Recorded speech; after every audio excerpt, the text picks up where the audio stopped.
Good morning, everyone. Just while people are logging on, a quick sound check. Can you hear me okay? Excellent.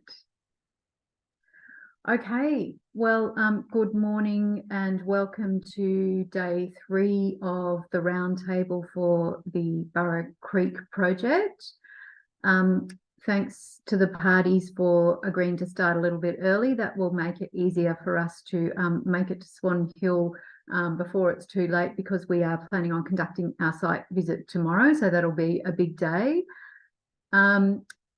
Since we last met, we have received technical note B2, which provided a response to the question on notice to Mr. Hoxley about the monitoring wells recommended for monitoring the project's impacts on groundwater.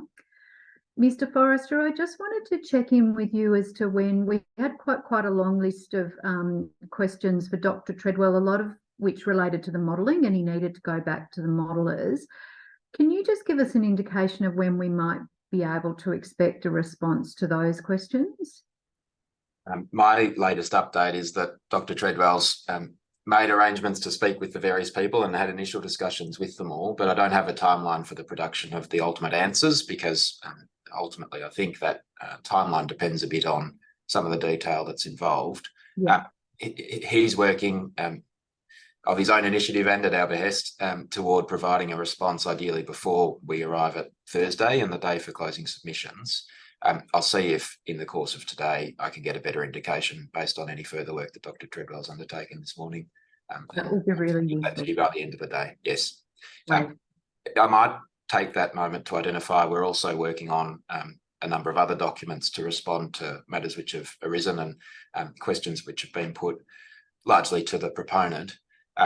They will address, by way of a submission document, they will address the questions in respect of terrestrialisation and ecological decline and so on at Burra Creek in the context of a submission which we hope will supplement that material which the committee will receive from Mr. King on Wednesday in respect of the condition of vegetation out there. We are also preparing documents in respect of questions in relation to containment banks and associated construction footprints in the context both of the what I'll call the 30-metre buffer guideline of the planning policy, and in respect of associated questions to do with construction footprints and so on. We're preparing a document identifying the differences between the native vegetation extent proposed or indicated as potentially to be removed at Burra Creek as compared with the Naira and VMFRP projects. Otherwise, we've identified the work that's ongoing in respect of those surface water questions on notice. So in a general sense, those are the documents under preparation. Our anticipation is that those in respect of the containment banks and terrestrialisation will be prepared and available to the committee tomorrow or by Wednesday, given the committee's other engagements tomorrow, perhaps. And then, as I say, I'll provide an update later today in respect of Dr. Treadwell's work.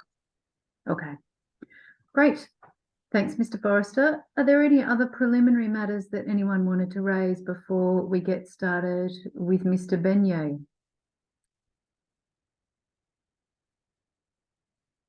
Dr. Kelly. Good morning. Good morning. I seem to be muted at the start of the meeting, so I can't always speak straight away. Yes, so as long as you, it just might take a little moment for the tech administrators in the background to promote you to co-host status. Yep, okay, yep.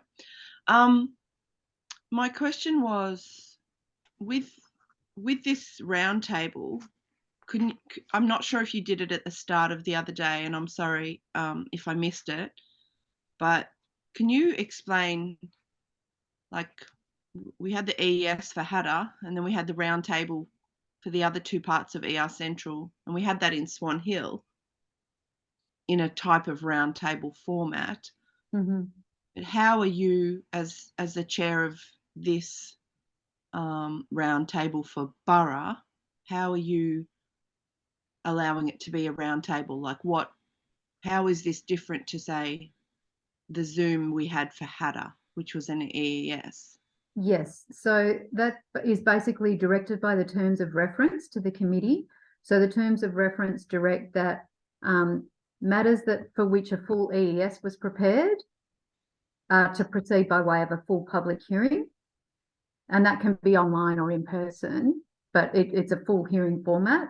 Whereas the matters that have been prepared as an environment report, of which this is one, they proceed by way of a roundtable.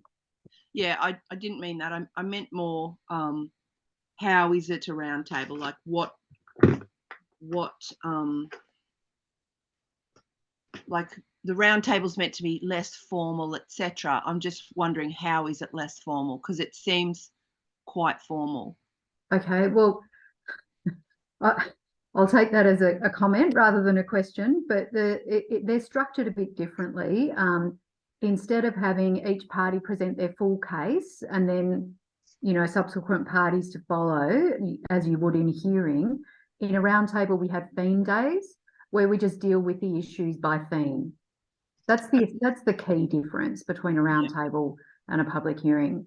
But look, we've got quite a lot to get through today, and we really need to finish by 1:30 at the absolute latest, so we can get up to Swan Hill before it gets too late. So if you've got any further questions about the process, you can feel free to contact Planning Panels Victoria, and they can explain those to you offline. No, it wasn't about the process. It was just the way, how are you as the chair going to, the rules, I suppose, the rules of engagement, etc. And you've explained that. You've got to understand that as a party, I've never done this. I've never been part of an EES or an ER, so it's all quite unfamiliar. Yeah, most of our community submitters have never done this before, so you're not alone there. And being on Zoom, that's strange too. So yeah. Thank you. All right, thanks, Dr. Kelly. Okay, Mr. Forrester, we'll hand over to you to introduce Mr. Beignet. Am I pronouncing your name correctly, Mr. Beignet? Yes, it's Beignet. Beignet. Okay, all right. Thank you. No worries. Thank you, Member Carlisle. And I'll hand straight over to Mr. Beignet. Mr. Beignet will talk to his witness statement, which is table document B14. His presentation is table document B38. He is the author and will speak to Specialist Assessment A, Aquatic Ecology, and to Section 4 of the updated Specialist Assessments. And at this stage, I'd anticipate if the committee has those documents available, it'll be well served. Mr. Beignet, your name is Jean-Michel Beignet? That is correct. And you are a freshwater aquatic ecologist practicing as a senior associate aquatic with Jacobs? That is correct. And you are the author of a witness statement in respect of the Burra Creek project dated 3 August 2023? Yes. And the lead author of the Aquatic Ecology Specialist Assessment and that updated Section 4 of the Specialist Assessments in respect to the Burra Creek project. Is that right? Yes. Thank you. Mr. Beignet, does your witness statement accurately set out your qualifications, experience and expertise in Annexure A and your CV at Annexure B? Yes, it does. Thank you. And does your statement, together with the specialist assessment and the updated specialist assessment Section 4, accurately and faithfully record opinions genuinely held by you and conclusions you've reached in respect of the Burra Creek project and in respect of your area of expertise? Yes, it does. Are there any changes or corrections that you wish to make to your statement? No. And do you adopt those documents as your evidence before this committee? Yes. Thank you, Mr. Beignet. Well, you've prepared that presentation, which I referred to as document B38, and I'll ask you to share it on the screen and take the committee through it. Thank you. Great. No worries. Let me just share.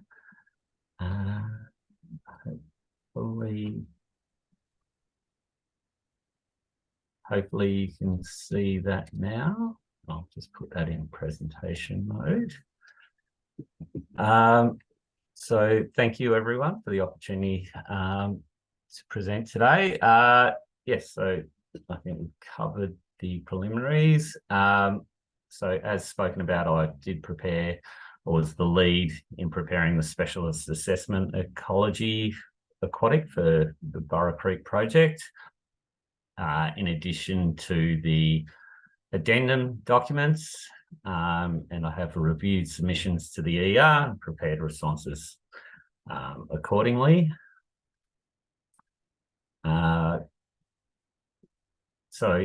the interest of timeliness, I won't read everything. I'll just go through the key points.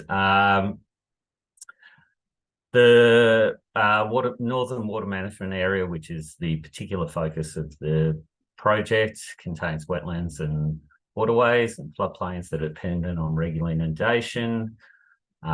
Water resource development and river regulation has resulted in a reduction in frequency and duration of inundation of the Burra Creek floodplain. And the increase in the interval between inundation has the potential to contribute to the development of blackwater conditions when inundation occurs. And the assessment of potential effects of climate change indicate that going forward, the frequency and duration of natural inundation events is likely to decrease further. The assessment looked at the regulators, drop structures and embankments, which are the main infrastructure, I guess, as part of the project, and consideration has been given on passive aquatic fauna passage requirements. The proposed infrastructure will provide for passive fish passage and passage for other aquatic species.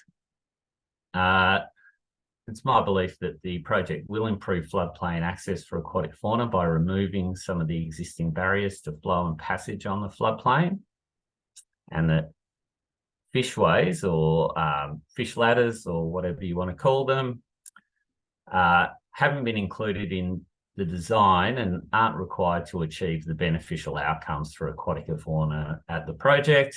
And that's because the floodplain is not a critical habitat for fish breeding and for life history, completion of life history cycles. Key findings of the specialist assessment and addendums. So there are some potential adverse effects to aquatic ecology as a result of the project, both construction and operation. These are mainly due to, the main, I guess the assessment findings have been that the impacts are either insignificant or low, and that's mainly due to construction being planned during dry conditions or at locations where aquatic habitat has already been modified. And adverse effects during operation of the project are particularly going to be associated with the potential for stranding of native fish species and the breeding and dispersal of carp. In addition, though, the project will result in beneficial effects for aquatic species, though, including improved aquatic habitat. And obviously the environmental delivery standards that have been developed to manage and mitigate the potential construction and operational effects have also been assessed. So submissions were received and I've read those and have provided responses to those relevant to my area of expertise, and they relate to submissions 8, 9, 11 and 13. These are the summary of issues raised, and I'll go through each of those specifically through my presentation and have done so in my expert witness statement. The first of those relates to the impact of blackwater events on aquatic species. And I know some of the detail of this will have been addressed by Dr. Treadwell in his previous witness statement and presentation or evidence. So for unregulated events, it is expected that dissolved oxygen characteristics will be similar to existing conditions. So Blackwater is a natural event, and it's an occurrence that we've seen a number of times during large-scale flood events and even localised flood events historically. So it's not an effect that is related directly to managed inundation of floodplains. For the pump to maximum inundation extent scenario, which is the one that was assessed through the surface water Blackwater modelling, DO is expected to decline during the filling phase, and the figure at the bottom there is directly from the the supplementary surface water assessment that was provided in the addendum documents. So for a pumped to maximum scenario, you'll see a rapid decline in DO, and that this is sustained, and then there is a recovery at the end of the I guess the holding and release phase.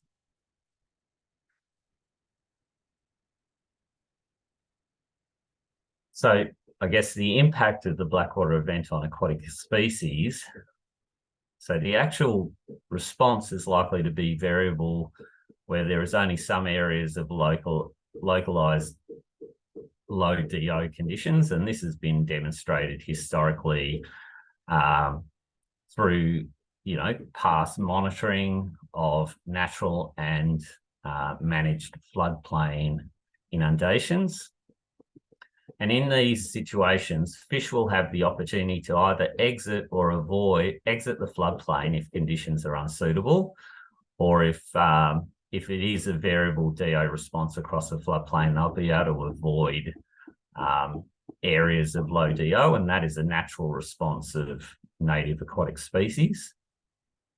Particularly for Murray crayfish, the Burra floodplain, it was found that habitat conditions aren't, I guess, preferred for Murray crayfish, and so they are unlikely to inhabit the floodplain wetlands within the project. As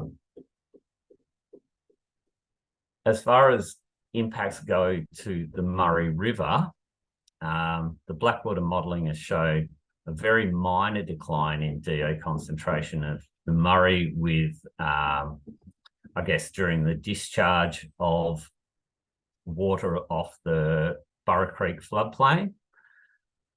So very minor decline in DO in the Murray River, and this is primarily reflecting the very small contribution of the Burra Creek inflows relative to the very large passing flow in the Murray. So I think there's some further detail on that assessment is in the surface water assessment undertaken by Dr. Treadwell, and the increased frequency of inundation as a result of the project. So with the project increasing the frequency and duration of inundation of the Burra Creek floodplain, there's likely to be an overall reduction in floodplain organic material over time that will reduce the severity of low DO oxygen conditions as a result. So going forward with the implementation of the project, it's likely to ameliorate those conditions that favour the development of Blackwater, which is a benefit.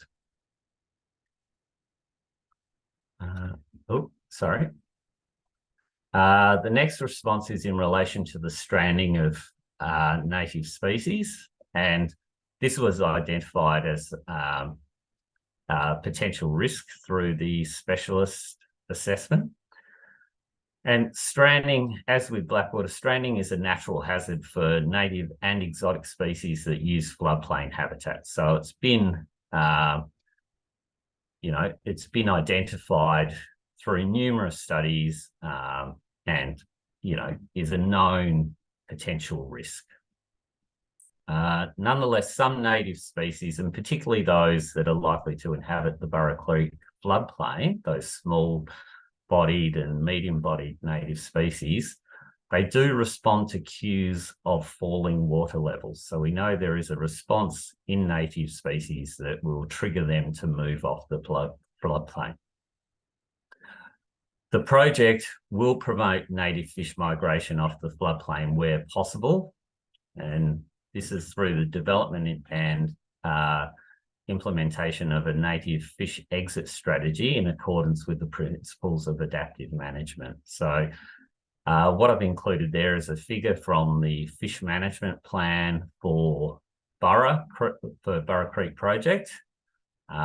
And that indicates a conceptual hydrograph that can be implemented that will provide those triggers to encourage native species to exit the floodplain.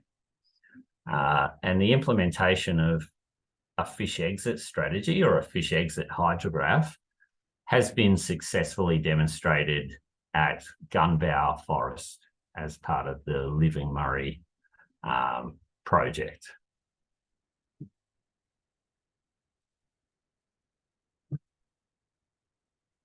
There was a response in relation to the staggered watering as part of adaptive management conflicting with blackwater events and carp infestation management. So the surface water assessment concluded that cumulative water quality impacts were unlikely to occur and the effects would be low. There are presently a number of options in terms of how carp can be managed as part of the project, but currently there are no basin scale measures to monitor or control carp. It is acknowledged that carp remain a residual risk due to operation of the project, and I think that I've acknowledged that.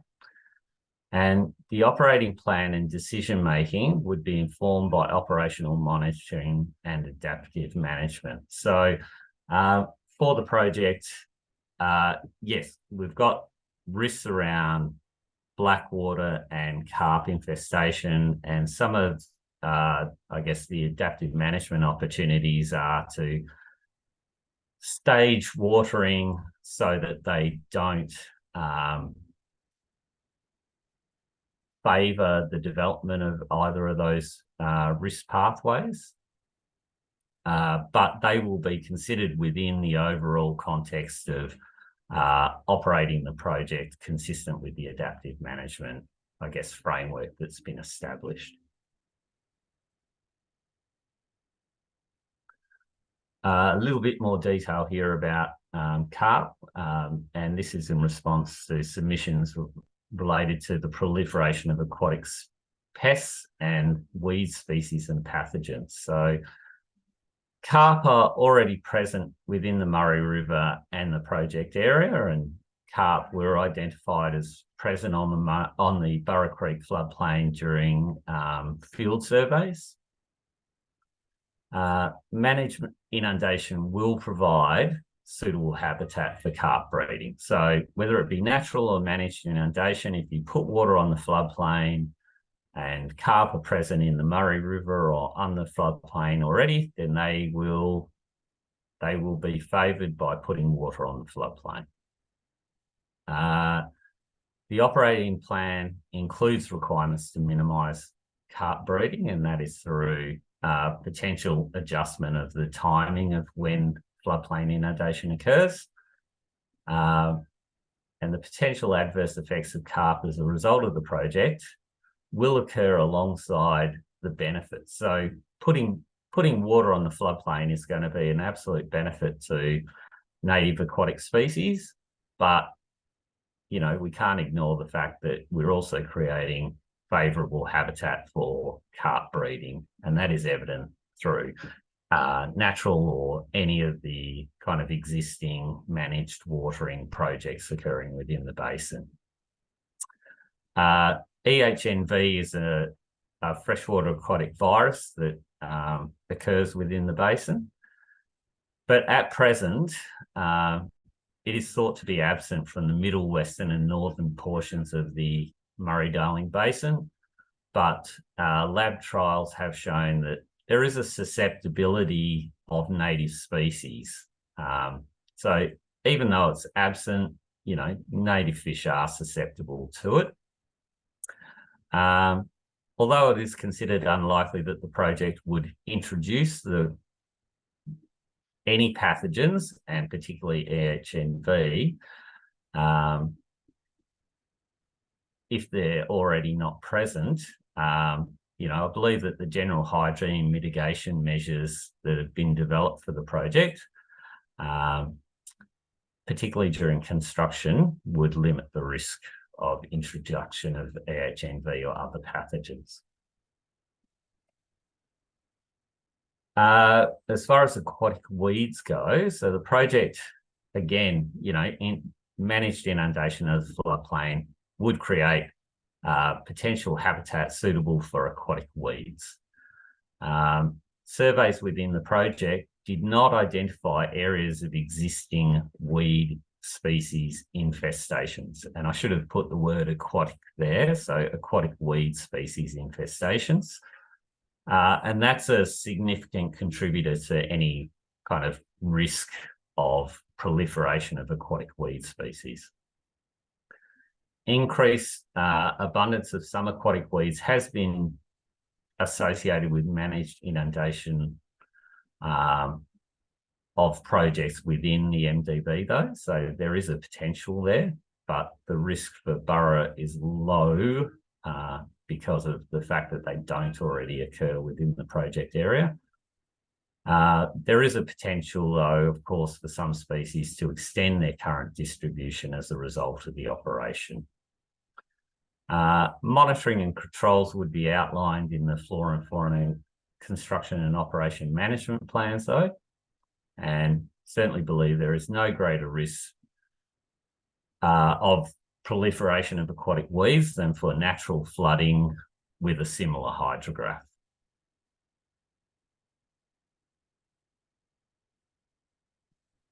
In response to submissions in relation to blue-green algae or algal bloom impacts on aquatic habitat and species. So there have been no specific records of algal blooms during previous managed or natural flood events at the project. So no evidence in any reports or scientific literature.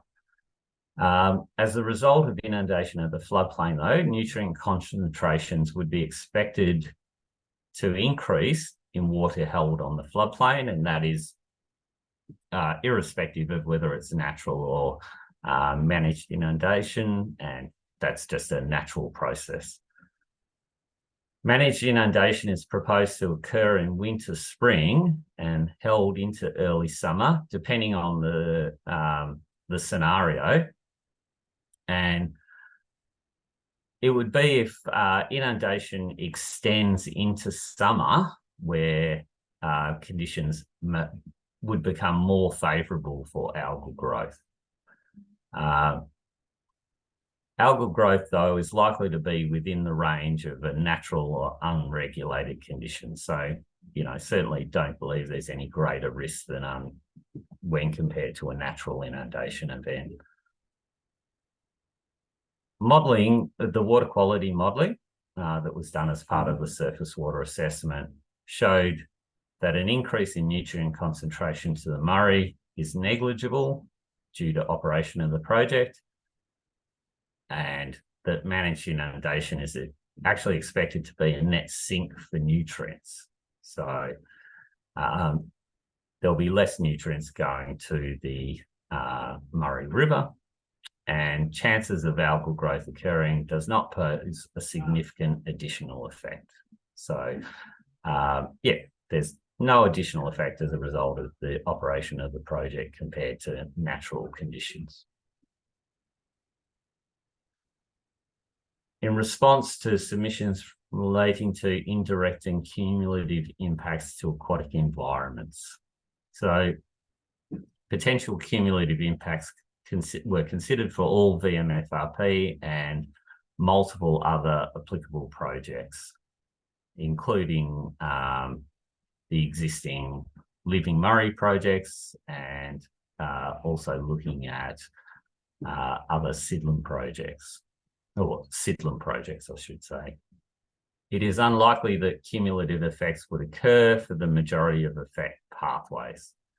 And impacts on Murray water quality as a result of construction and operation are low, as been demonstrated in the surface water assessment, and that sufficient Murray River passing flows occur such that any effect is rapidly mitigated. And that is demonstrated for dissolved oxygen, nutrients, as previously discussed. The cumulative effects caused by the project are likely to contribute to relatively small areas of suitable carp habitat. So within the context of the overall Murray-Darling Basin, we're talking about, a very small additional area of suitable carp habitat. The cumulative effect is unlikely to be significant within the Murray-Darling Basin. Carp are already established and proliferate following natural flood events. Potential for low likelihood cumulative benefits with regards to increased waterway productivity in the MDB as a result of those nutrient liberation as a result of the project.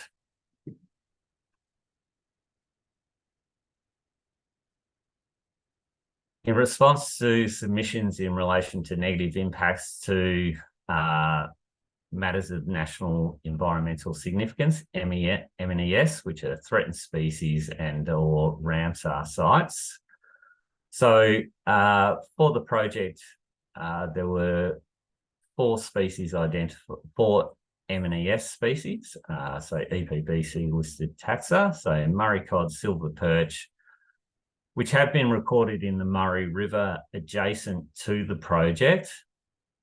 For the purpose of our assessment, we assumed occurrence within the project area because of their known occurrence in the Murray River. For Murray hardyhead and flathead galaxis, we considered them unlikely or highly unlikely to occur based on the age and reliability of records within the area of assessment for MNES species. Our assessment found that there was no significant impact to any of these MNES species as a result of construction or operation of the project.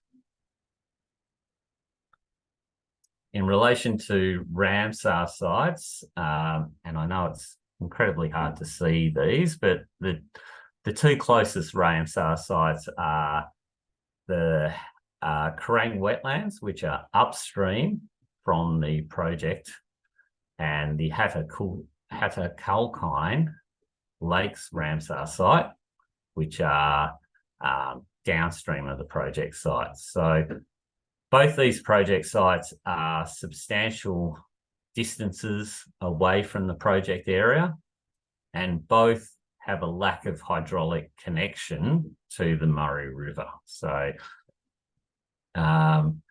any potential impacts from the project are not likely to occur to Ramsar sites.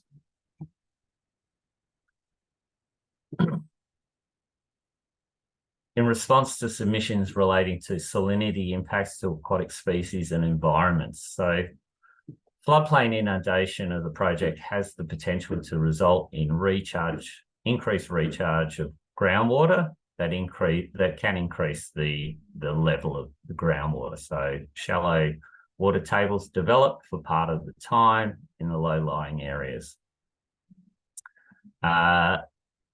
As groundwater is fresh as a result of the inundation recharge, this does not pose a salinity risk.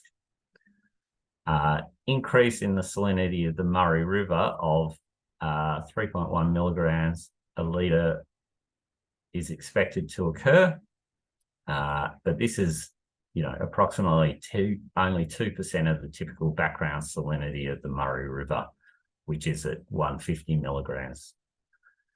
So this type of increase would not exceed the water quality objectives for ecological beneficial uses and values. So the salinity, this would not exceed the salinity tolerance of any of the freshwater species that currently or are likely to occur in the project area or the Murray River adjacent to or downstream of the project.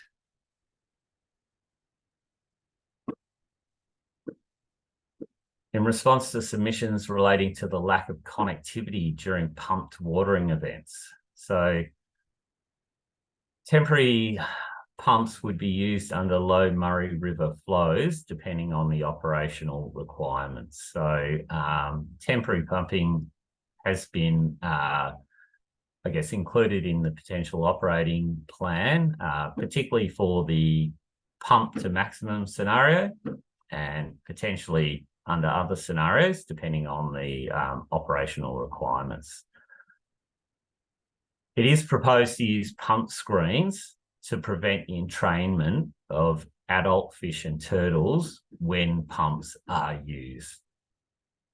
Fish egg and larvae are, though, known to survive pumping, so they have the potential to move onto the floodplain if temporary pumps are used.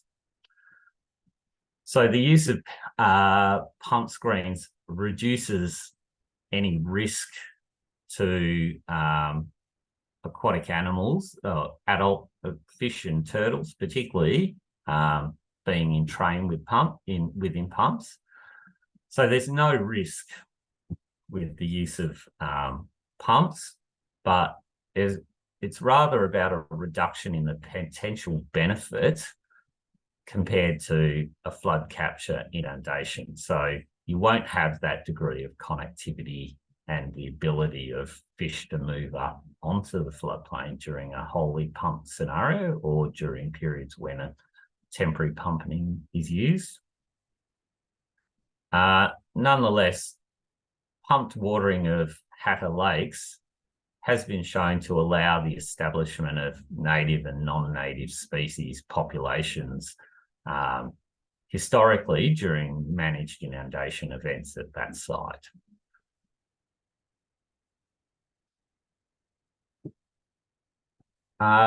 In relation to the, I guess, the sufficiency of the baseline fauna surveys that were undertaken for aquatic ecology. So surveys were completed in August and December of 2021. These surveys were for the purpose of detecting threatened and non-threatened aquatic fauna. So we undertook fish surveys, as detailed there, fish surveys, platypus, eDNA sample collection, and observations of turtle or crayfish presence. We also undertook detailed aquatic habitat assessments at a number of sites. I believe it was 13 sites throughout the northern section of the project area.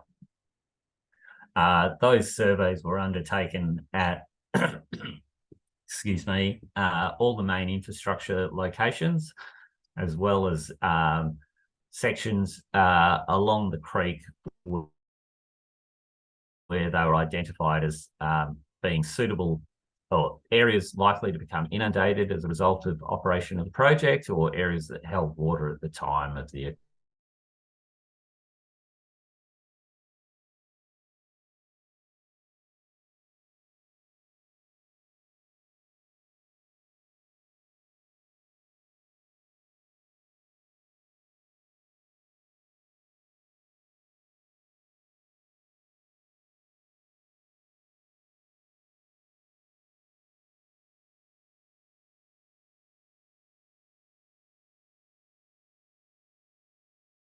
So I wonder if that will. All right, looks like we're back on track. Yeah. So you can resume, Mr. Bernier. Thank you. Thanks very much. Yes, so fish management plan for the Burra Creek project was developed by DELP in 2018. The plan included a range of recommendations and an assessment of risks for fish populations during operation of the project. And the fish management plan was reviewed and considered as part of the specialist assessment. But the specialist assessment and the proposed environmental delivery standards really supersede those proposed by the fish management plan, and reflect, I guess, the final infrastructure and operating scenarios that have been adopted for the project.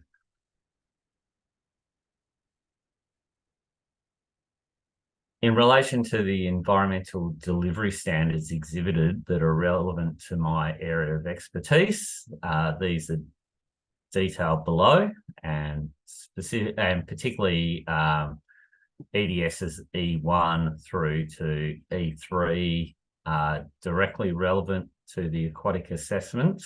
But we also drew on a number of EDSs from other disciplines.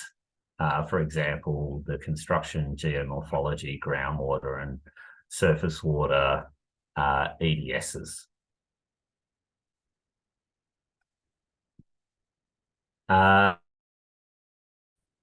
It is my opinion that the EDSs as exhibited in Chapter 16 of the ER are appropriate and will ensure the environmental effects of the project relevant to aquatic ecology will be suitably managed to achieve acceptable outcomes. In addition, I have considered the Minister for Planning's assessment of EES Central and reviewed the changes to EDSs proposed for that project. And I don't believe it is necessary for any of the Minister's recommendations to be adopted for the Burra Creek project. And that is the end of my presentation.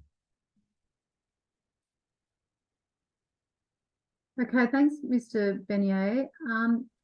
Now, we've got some questions for you, and we've sort of attempted to group them into issues. So we'll try and put our questions on particular issues in order.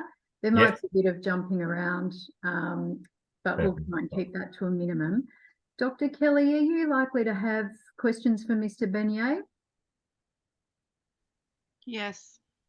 Can you pop your camera on, and can you, we'll give you an opportunity to ask any additional questions you have at the end if they're not covered off in the kind of topics that we're going to cover. But if you can ask your questions related to the topics that we're addressing as we go through, that'd be helpful. If you could let us ask our questions first, and then we'll go to you to see whether you've got any additional questions in relation to that issue. Yeah, there is often overlap. Thank you. Okay. So the first couple of questions we've got for you, Mr. Bernier, are about blackwater events. Yes. And you say in your witness report that increased intervals between inundations, you know, in the regulated river scenario can contribute to blackwater events when you do get inundation events. Yes. The diagram on slide 8 indicates that there's a blackwater risk associated with each pumped inundation event, and you've sort of explained why that is. Presumably the same would apply to flood capture events where you're getting a natural inundation but it's been contained. Yes. Floodplain. Now, what we're sort of just trying to get our heads around is what the net effect is. Is the blackwater effect on the floodplain better or worse without the project? I think, as I touched on, the development of blackwater on floodplains has been shown to occur whether it be a natural or a pumped event or a managed inundation event, and that has been demonstrated in a number of instances in existing project areas. So those Living Murray sites particularly, you know, there's a good amount of scientific monitoring data now. So they do occur. And, you know, there is, you know, many reports and studies around natural inundation events. So for this project, I think the surface water modelling has shown that, yes, there is a risk of black water developing under a flood capture or a managed inundation event as a result of this project. I mean, I think that's a given. That is a risk, yes. But the black water risk presumably would not outweigh the other benefits that you get as a result of the increasing, otherwise you wouldn't be doing it. Yes, I don't know that they outweigh. I think the risk is there. So irrespective of the mechanism, whether it be pumped or flood capture or a natural inundation, there is going to be a life. The effect of that on aquatic species, which I guess is my area of expertise, is has the potential to be of significance, but there are a number of mitigating factors. So historically, it has been demonstrated that the development of blackwater is unlikely to be complete across the floodplain. So the modelling looks at, I guess, really only presents results for the assumed likelihood across the floodplain. It doesn't demonstrate where there may be variable development of blackwater within the floodplain itself. So we would expect, and it has been demonstrated historically, that what you get is pockets of blackwater developing, but you will likely have areas that remain oxygenated and suitable for aquatic species. We don't know what that kind of spatial distribution of blackwater development is or will be on the Burra Creek floodplain, but certainly based on historic evidence, we would expect that it is likely to be a variable response on the floodplain for the project. And that's because you mentioned there that you don't know exactly where across the basin those areas are likely to be, but you're nevertheless confident that there will be some areas on the Burra Creek floodplain, which is a relatively confined part of the basin, yes, where you will get those oxygenated passages, pockets. Yes, yeah. So you know, the development of blackwater is, I guess, a key contributing factor is the load of organic material on the floodplain, and that is variable, and we identified that through our field surveys. There's variable densities of standing litter and debris across the floodplain. It's also a significant factor is the depth profile across the floodplain as well. So obviously deeper water has a greater potential to become stratified, which conditions. Obviously the provision of through flow is another factor that is important in the development of blackwater, and I know Dr. Treadwell probably touched on this in greater detail, but the updated project description, I guess the presumed operating regime for the infrastructure has been amended as part of that updated project description. So in those inundation events where it is structure doesn't need to be operated to achieve the target duration and frequency, then, that is basically a natural occurrence. So there's no impact of the project on the development of Blackwater. Where you have a wholly pumped event, obviously I think regulator B1 is to be closed to allow that floodplain inundation. In some ways that is what has been modelled, and you can see that, it is expected that Blackwater, or it is predicted that Blackwater conditions would develop. So under those scenarios, I think that is directly related to operation of the project, but is not unique to managed inundation. Those Blackwater conditions would develop even under a natural scenario. But the response of aquatic species to the development of Blackwater, they do have an avoidance mechanism. So there is an inherent avoidant mechanism in aquatic species where for turtles, they will leave the water and they will seek out areas of suitable oxygen concentrations. And where possible, and a native fish species will either avoid those Blackwater areas, or they will have, with opportunity, will leave the floodplain. Okay. But yeah, I guess the modelled oxygen levels would be below the threshold that would sustain native aquatic fish species for those periods, particularly during that filling and initial holding phase. So it is a risk, and as identified, it's one of the key risks where we found, believe we rated it as medium.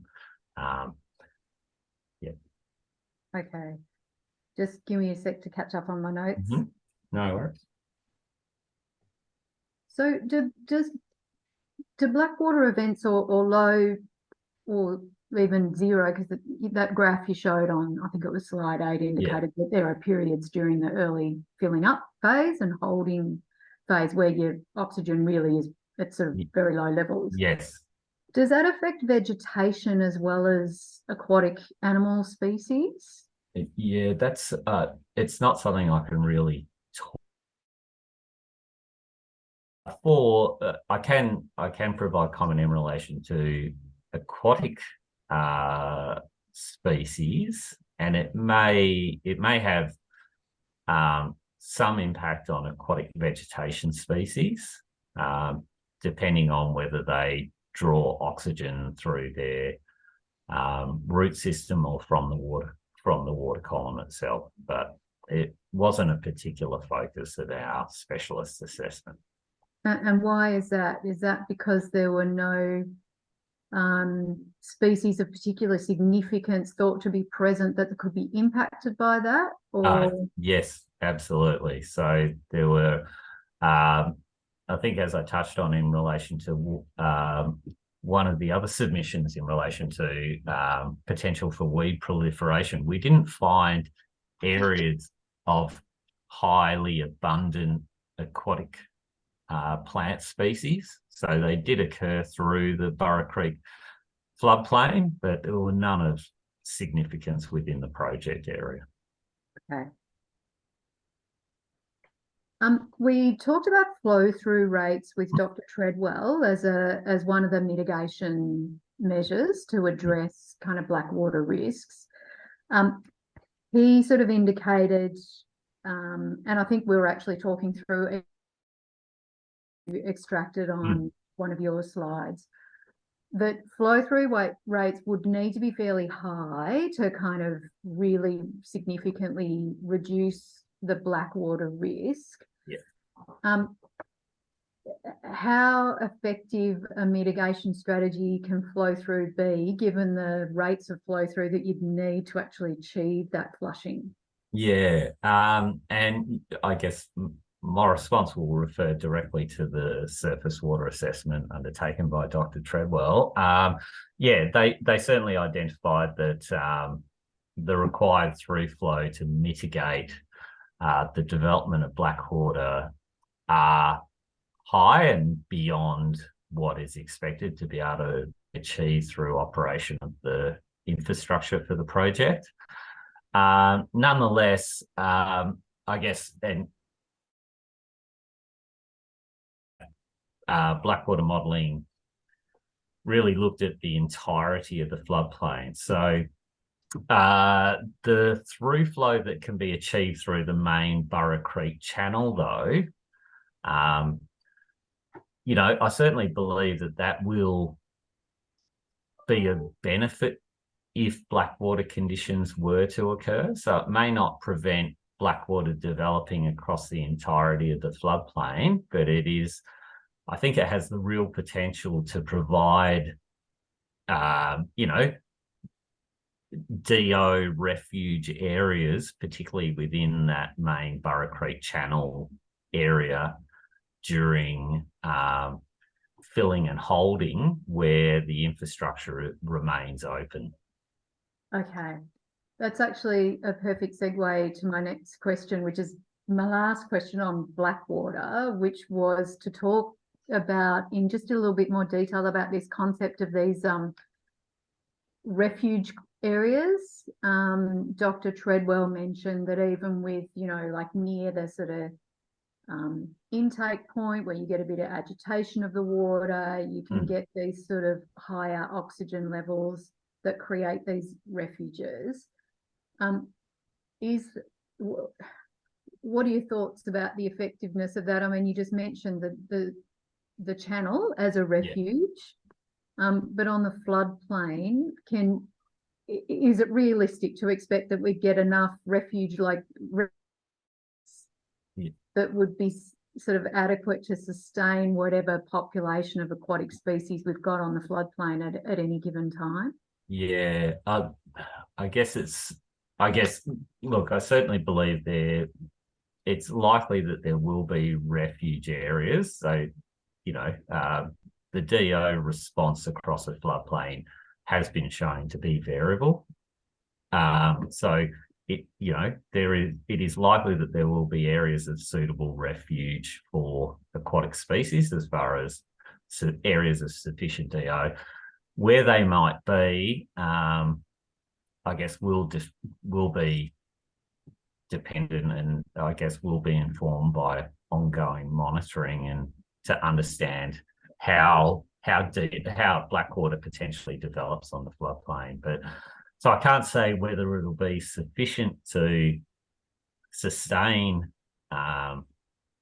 aquatic faunal populations on the floodplain, but I guess there is a potential for that to occur. And we know that, what I can say though is that we know that there are a number of small-bodied native species, which are the species that are likely to inhabit the floodplain during managed inundation. You know, they have variable, I guess, DO thresholds. So it's only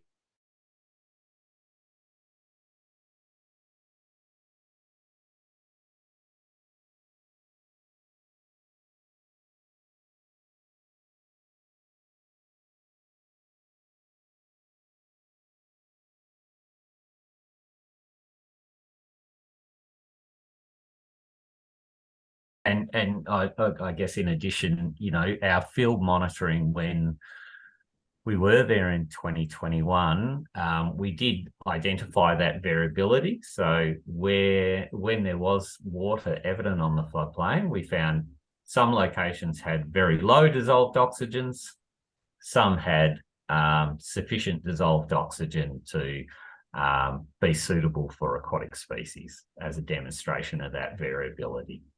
I think you went up after the 2022 floods and had a look. I'm not sure that there was significant amounts of sort of testing done at that point, but was there any Blackwater testing done during the Murray River floods?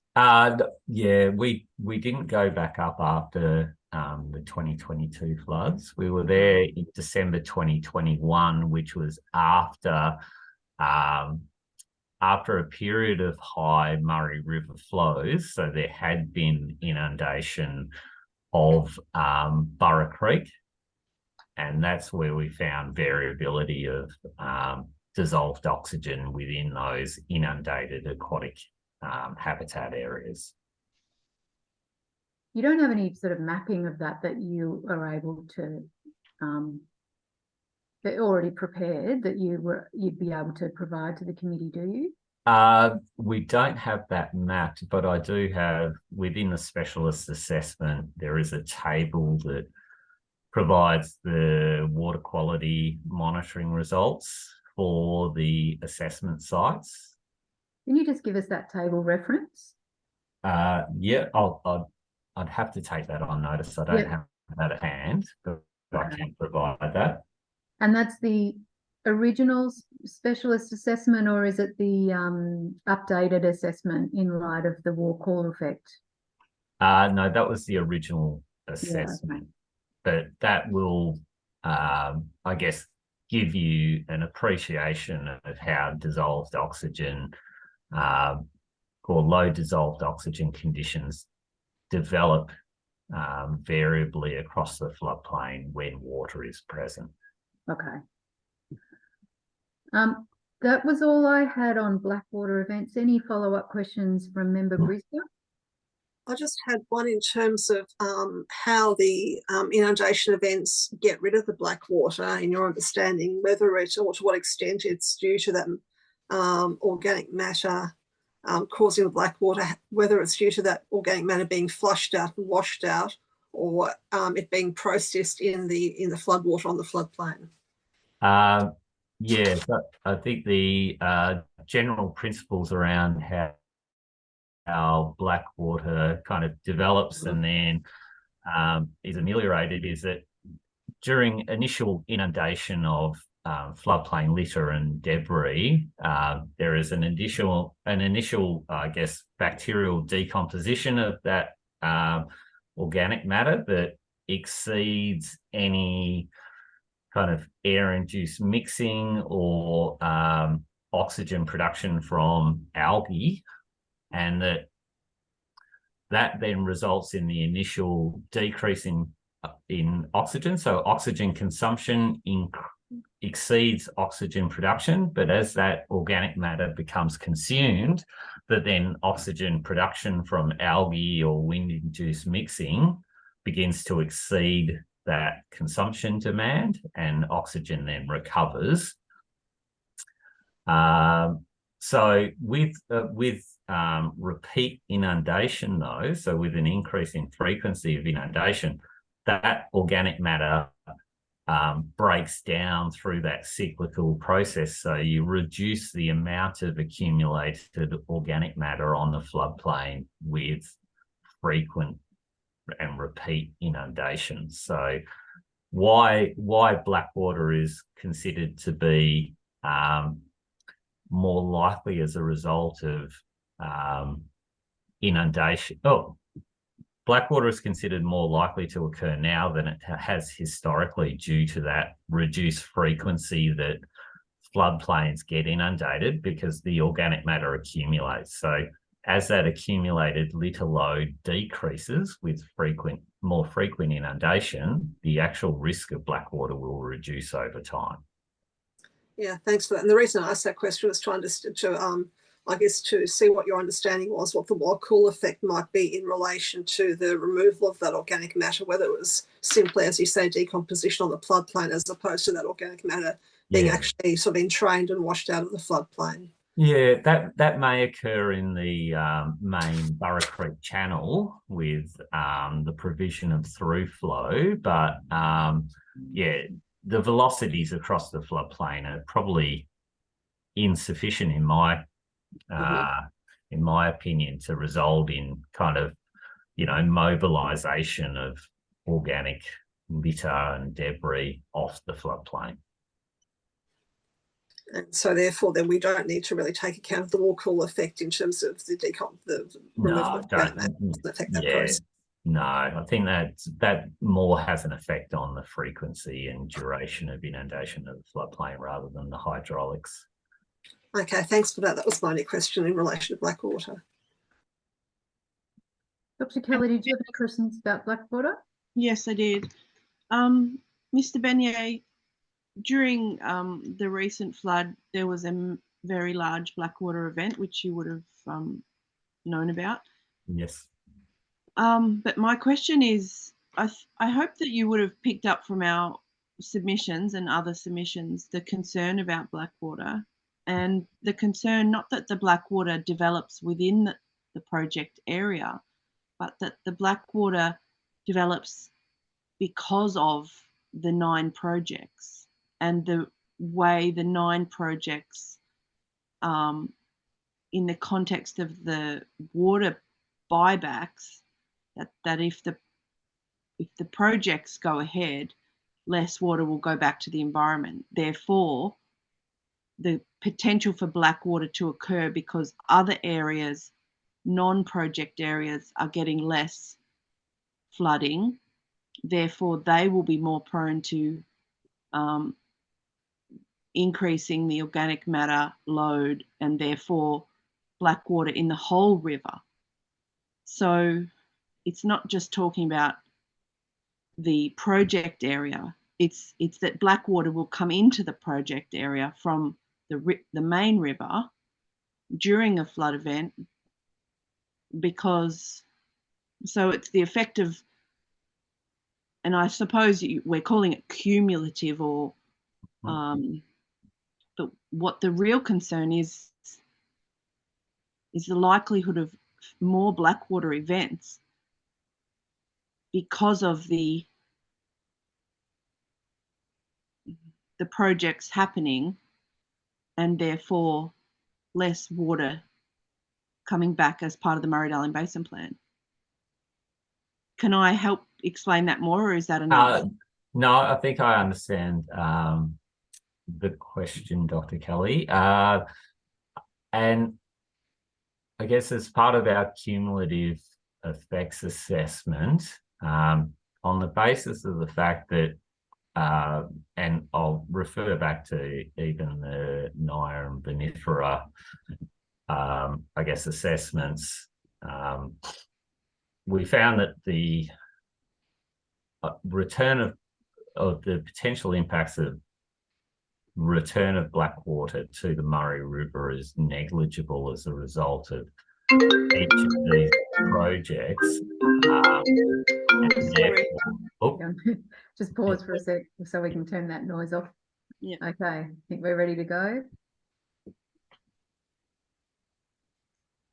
Oh, good. Yeah, so the individual impacts of each project area for VMFRP is low, and therefore, I guess the cumulative effects of the VMFRP projects are low also because of the low individual nature, and that it is demonstrated that the downstream DO impacts in the Murray River are quickly mitigated by passing flow and natural oxygenation processes in the river. In relation to the overall reduction in water as a result of, I guess, the Sydenham mechanism, we didn't look at that specifically, but I do take the point that there is a potential, but yeah, it's just not something we had assessed as far as the total reduction in water availability down the system. And is that because it wasn't given to you as a scope to look at, or could you further comment on it as a question on notice? Yeah, I guess I don't have at hand the total volume reduction of downstream flows as a result of, operation of the suite of VMFRP projects. And I'm not sure if Blackwater modelling has been done at downstream sites. I think using that data. Yeah, look, I understand, but I think from the submissions, I hope that it came across to you that that was a I- big concern for us, is the impact that these nine projects and the water deal that's been done for them is going to cause more black water in the whole river because of less, the non-project areas will have less flooding, therefore build up their organic matter. The other questions were...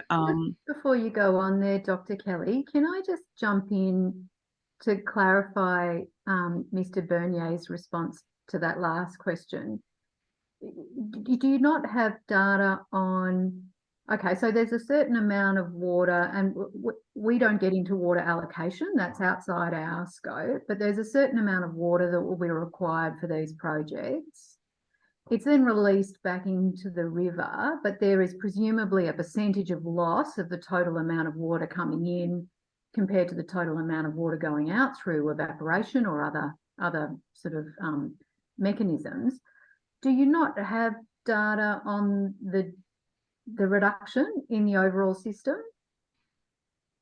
I mean, that will, that, I guess, presumed reduction in inflow versus outflow, my understanding is that has been looked at and quantified, but to assess the effect of reduced flow on downstream aquatic habitats and development of, or the potential increase in development of black water events at those downstream habitats, I don't believe, or I'm not aware of, assessments or modelling that has been undertaken to assess that. Okay. I acknowledge the concern, but I can't provide a detailed response because I haven't seen that assessment. Yep. Yep. Without a detailed response on that, I just find the ER process, I would think that it was insufficient. That's just a comment. My other question was, why did the Gumbow Creek recently put in a fish ladder? You're saying that we don't need fish ladders, and that then you use Gunbower as an example of where things have gone well. Fish exit hydrograph, you referred to Gunbower as a good example of where native fish queues have worked. But I mean, Gumbower Creek's recently put in a fish ladder after 20 years. So yeah, so we've looked at so the provision of fish passage has been, or the provision of passive fish passage has been considered in the design of the main regulators for the Burra Creek project. And reviewing the depth and velocity modelling through those infrastructures, they meet the general fish passage requirements for small body native species, which are the likely beneficiaries of the floodplain inundation for the project.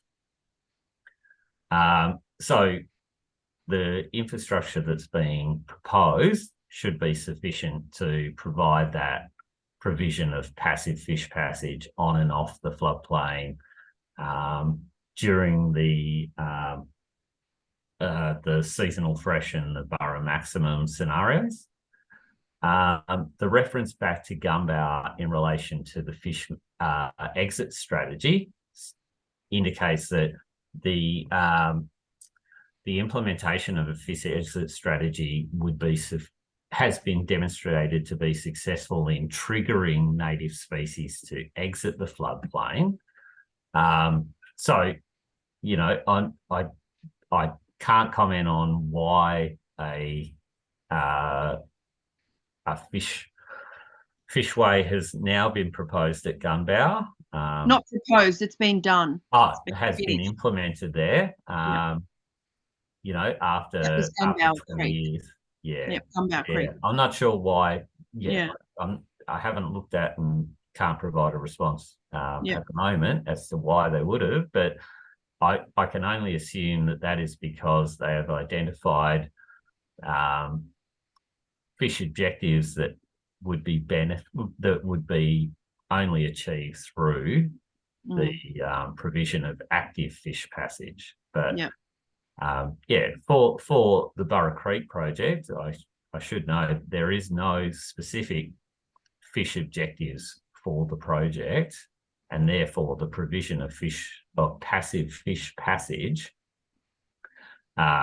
should be sufficient to achieve native fish species benefits. Yeah. And just the other one was, you said that Blackwater is not due to managed water, which is but then my question is, would you agree that it is because of overall water management? Yes. So I think my point, the point I meant to make, Dr. Kelly, was that the development of Blackwater is both a natural, it has been shown to occur naturally and as a result of managed inundation. So it's not a uniquely managed inundation risk. And sorry, I've forgotten the second part of your question. Oh, but the way we're managing the river and water is increasing because we're not flooding the floodplain as much. Yeah, it is generally accepted that river regulation and river management has increased has increased the risk of development of Blackwater due to the reduction in frequency and duration of floodplain inundation historically. Yeah, thank you. That's all, Member Carlo. Thanks, Dr. Kelly. Dr. Kelly's already asked one of the questions we were going to ask you about fish passage, so I'll skip that one. But just still on fish on the floodplain, you mentioned in your expert witness report and also on in your slide presentation that pumped inundation at Hatter Lakes is allowed for the establishment of fish species in, I think it's described as the shallow productive wetland environments. Yes. That fish raised in those lakes were then choosing to move back into the system, into the river itself. Are you suggesting that we should expect a similar response for the Burra Creek floodplain? And if so, if you could just talk us through why? Yeah, I guess it certainly, so those results certainly mean that there is, there is still an opportunity here to achieve native fish species benefits, even under a wholly pumped scenario. So there is not a total lack of benefit associated with, particularly for the pumped Burra maximum. You still have a potential for native fish population benefits, and that is most likely as a result of kind of fish being retained on the floodplain between inundation events. So if you've got native fish that are harbouring on the floodplain, then even though you're not getting that migration onto the floodplain during a pumped event, those species will benefit from the creation of aquatic habitat. Our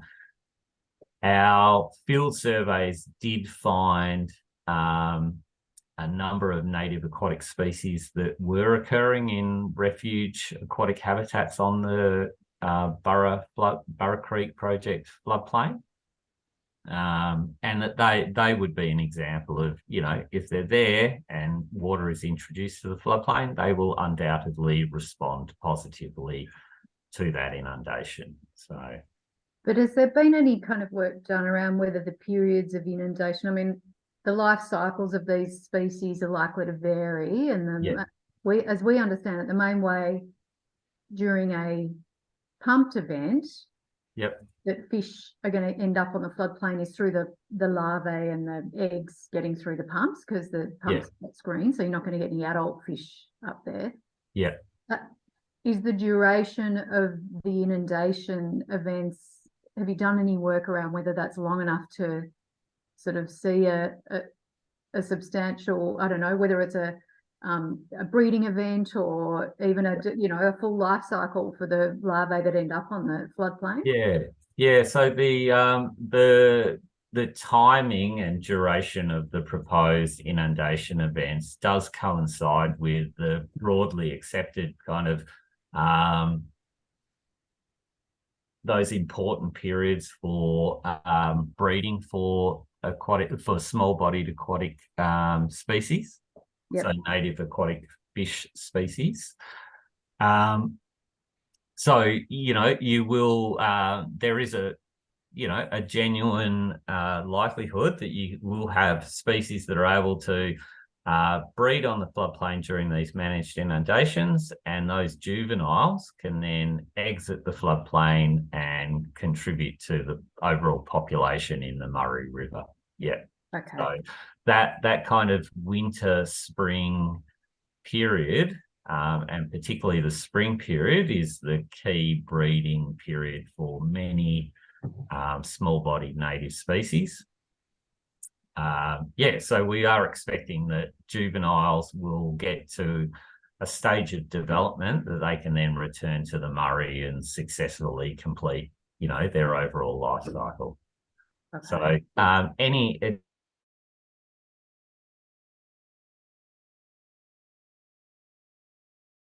Creek floodplain between inundation events will further enhance that potential benefit, because then species can develop, into more of an adult phase, which would increase their survival and opportunity.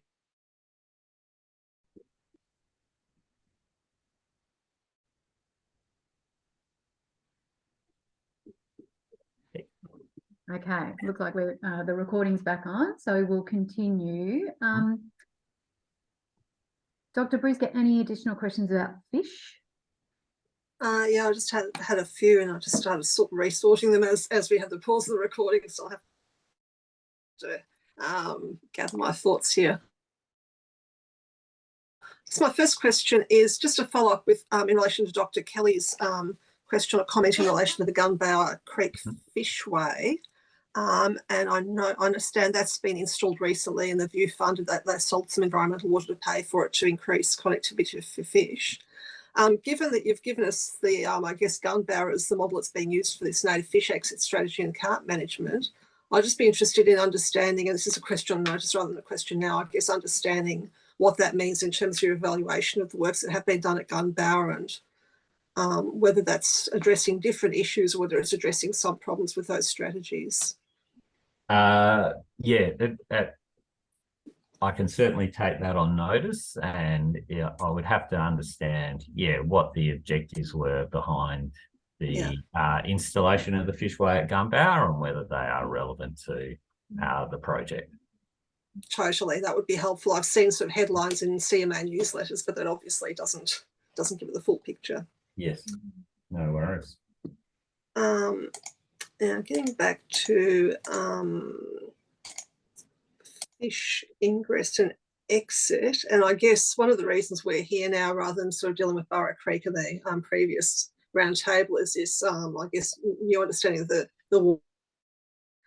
backwater from Moorcoolum. Just wondering what extent that kind of backwater effect, and I guess maybe more extensive flooding at the lower end of the floodplain, what implications that has for, first of all, understanding of the natural way that fish might move to and fro that floodplain, and then I guess what effects the project infrastructure might have on that movement.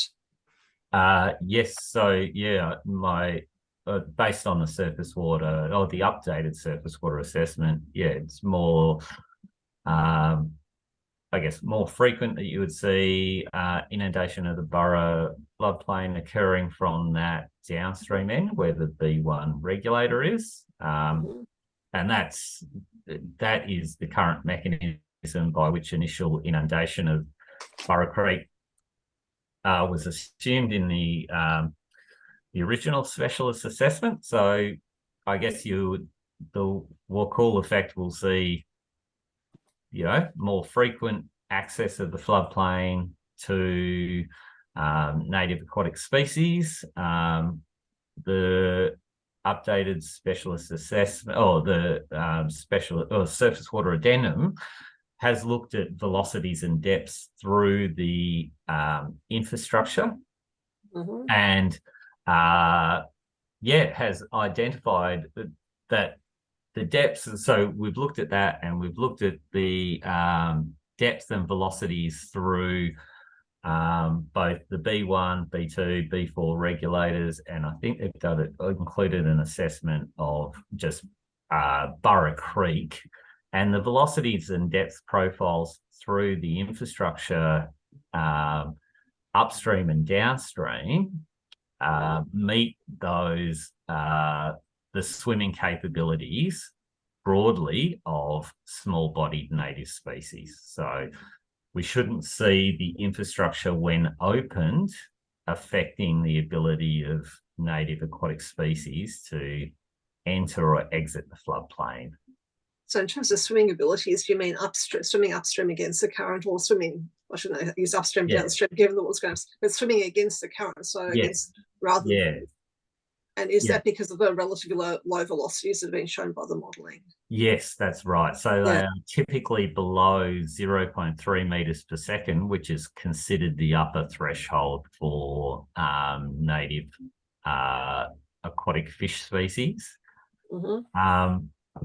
And that is the sustained swimming capability. So many native aquatic fish species have a burst speed capability that exceeds 0.3 metres per second as well. So even though some of those upper velocity calculations may be above 0.3, nonetheless,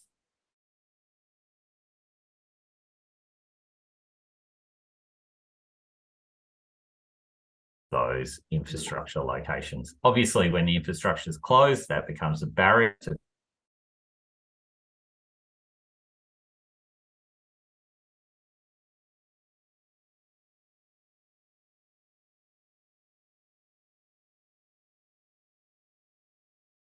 I guess questions that's currently one of this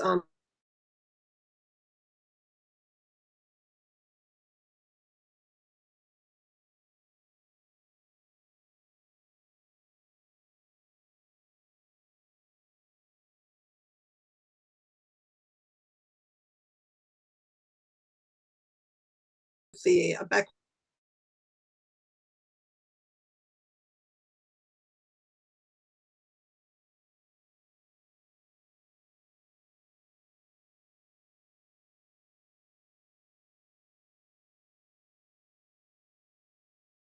these areas that will be managed and closed.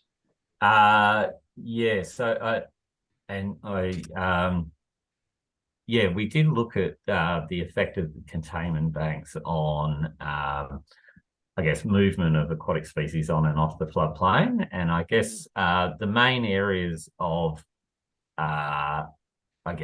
movement on and off the floodplain are obviously through those kind of effluent or low-lying effluent stream areas, for a want of a better term. So obviously the Burra Creek and any other areas, minor surface water channels, and they shouldn't be disrupted by the containment bank. I guess at flows where the Murray River and the floodplain would naturally become connected, the containment bank, though, it obviously will reduce that overall area of connection. So access on and off the floodplain will be primarily focused around Burra Creek and any other low-lying surface water channels. That shouldn't, in my opinion, that shouldn't significantly disrupt the connectivity of the floodplain with the Murray River when flows do result in, breakout flows onto the floodplain, and should still allow, ecological mechanisms like benthic drift or other processes to occur. I'm just trying to understand why you say that with the containment banks in place. Well, because even under existing conditions, you know, the main mechanisms for access to and from the floodplain is through Burra Creek and any other low-lying surface water channels. And it's only at those higher Murray River flows that the whole floodplain would become engaged with the Murray River.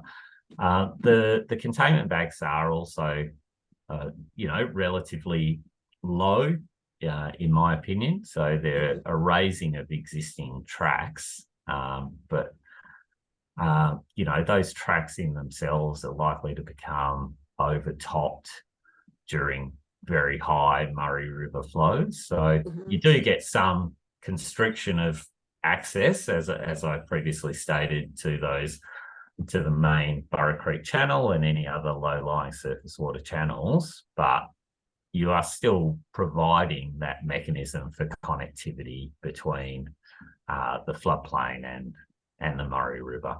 Okay, thank you. I'm just checking through my questions because we may have skipped across several of those in that. And at this stage, remember, Carla, are we talking about fish overall or just fish passage at this point? I'm done on fish. I've got some questions on turtles, but Yeah. I've put them in a separate category. Okay, well, I've got one more question about fish then. Yep. And for that one, I wanted to go refer to table 13.2 in Specialist Assessment A, which is a table that shows expected predicted response of fish and turtles to the project. Yep. And it shows various species will either be mildly positively affected or strongly positively affected by the project. Given the changed understanding of the hydrologic benefits of the project, and broadly a lot of the benefits that were, I guess, intended to be achieved by the project are already achieved by the flow regime the inundation regime as it's currently understood, and the incremental benefit may not be such a big step away from there. Do those predicted responses still hold, or are we already there with a lot of those, and are we looking at a slightly more incremental response? I think it would be fair to say that with the updated project description and I guess updated understanding of the hydrology of the floodplain, yes, some of those benefits attributable to operation of the projects may be incrementally or marginally reduced because we're not reliant on operation of the project to achieve the frequency and duration targets, and that those will be achieved through natural flood events. Nonetheless, I guess the increased frequency, particularly of the Burra maximum, and the increased duration for both the seasonal fresh and the Burra maximum scenarios as a result of operation of the project will contribute to beneficial outcomes for aquatic species. And just following up along similar lines with the current trajectory, where there's a lot of red arrows pointing downwards, based on the revised understanding of the hydrology.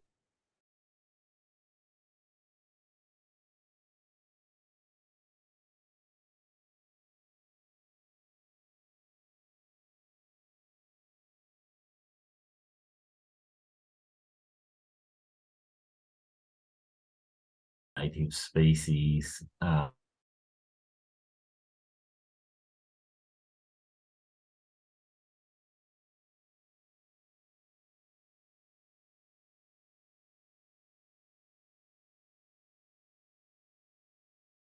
the Burra Creek flood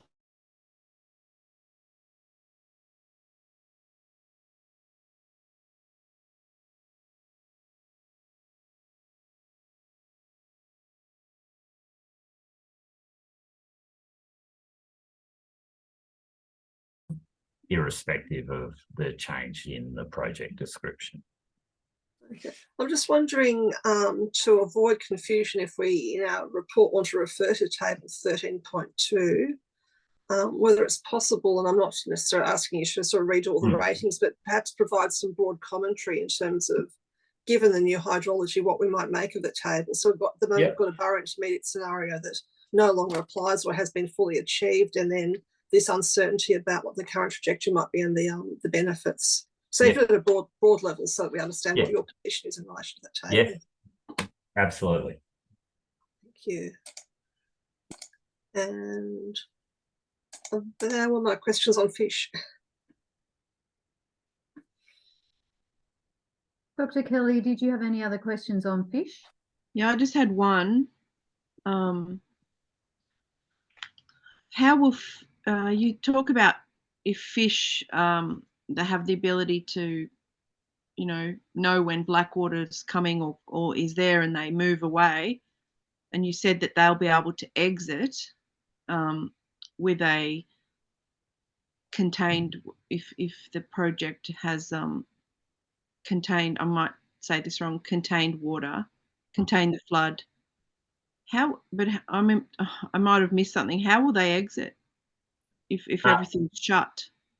Yeah, so I guess during periods where particularly the B1 regulator is closed, they obviously won't have an opportunity to exit. If B1 and B2 regulators are closed, there is no mechanism for them exiting the floodplain, but it has been demonstrated that native fish species do avoid areas. So if there is areas within the floodplain that have suitable DO, they'll have the opportunity to find those areas and avoid the areas of black water. When the regulators are opened at the end of the holding phase, then the velocities through those regulators have been modelled to be within the swimming capabilities of native species. So fish do avoid exiting through infrastructure, even though they're not swimming against it. They do avoid areas of high turbulence and high velocities, but the velocities that have been modelled through the infrastructure are within those known tolerances. So confident that they will exit the floodplain when they have the opportunity.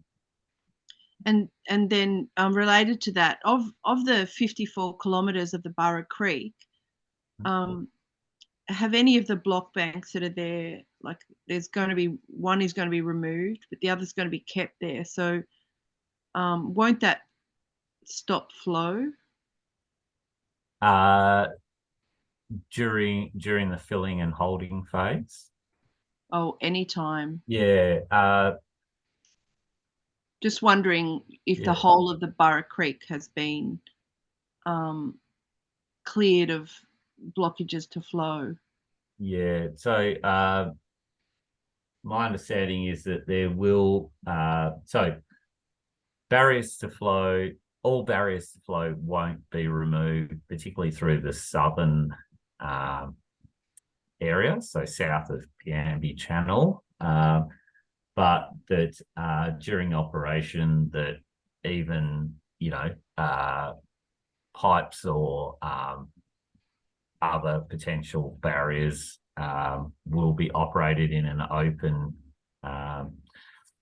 open condition during operation of the project. So my understanding based on the surface water report is that through flow will be achieved during operation of the project, even where an existing pipe or other infrastructure will be retained. And that means that provision of fish passage should be achievable, particularly through the northern project area. Yeah, just wondering about private infrastructure, whether that is still going to be a blockage to flow. And I know that's possibly not your question, so I'm just throwing it out to the whoever's listening. Thank you, Member Carlo. Okay. Our next couple of questions relates to turtles. So you said in your expert witness statement, you didn't really touch on this in your presentation today, but you go into the risk of inundation of turtle nests. Yes. And you've concluded that the project won't increase the risk, that particular risk, because turtles have already adapted to overbank flow conditions. Can you just explain what that adaptation looks like? If they do they, I mean, they presumably can't move their eggs once they've constructed a nest. Yeah. So how do they know? Well, I guess the yeah, certainly in assessing the potential impacts to turtles, I guess I'll touch on a number of things. So we looked at the three main turtle species of Murray River turtle, broad-shelled turtle, and eastern snakeneck turtle. Our assessment concluded that Murray River turtle and broad-shelled turtles are highly unlikely to utilise the Burra Creek project floodplain just by the nature of available habitat. So eastern snakeneck turtle is the most likely species to utilise the project area, and that under I guess suitable turtle breeding habitat, so where they make nests, is typically on the banks of waterways or areas of aquatic surface or surface water habitats, and that they would, those preferred locations, they exist irrespective of the project or natural flood conditions. So given that the operation of the project is to reinstate a natural floodplain inundation regime, there is no greater risk of project operation to turtle nest inundation than would occur as a result of natural floodplain inundation. It doesn't change where turtles will breed, and it doesn't change, or where they will build their nests, and it doesn't change significantly the depth or duration or extent of inundation. It is mimicking the natural floodplain inundation regime. So therefore, there is no greater risk to turtle habitat or turtle nest inundation. But when you say natural there, are you referring to pre-river regulation natural, or are you referring to unmanaged inundation events under current conditions? Yeah, I guess unmanaged inundation events under current condition. Yeah. And I guess part of that assessment also assessed or part of consideration of that assessment was that we found no evidence of any turtle nests or any turtles on the project floodplain during those two field surveys. And were they done at turtle breeding, like when you would expect to find nests? Yes. Yep. So we looked at infrastructure sites and non-infrastructure sites, and we assessed whether they fit the characteristics of suitable turtle breeding habitat. And there were some locations that broadly fit those habitat characteristics, and there was certainly no evidence of turtles utilising those for breeding. Okay. But it was done at a time of year where if there were turtles breeding, you would have expected to find them. Yes, and there are part of that habitat assessment, there are indicators of whether they're active or inactive breeding locations. So we didn't find any of those, and we were there when there was surface water. So yeah, again, we didn't see any evidence that turtles were utilising those available suitable habitat areas. Okay.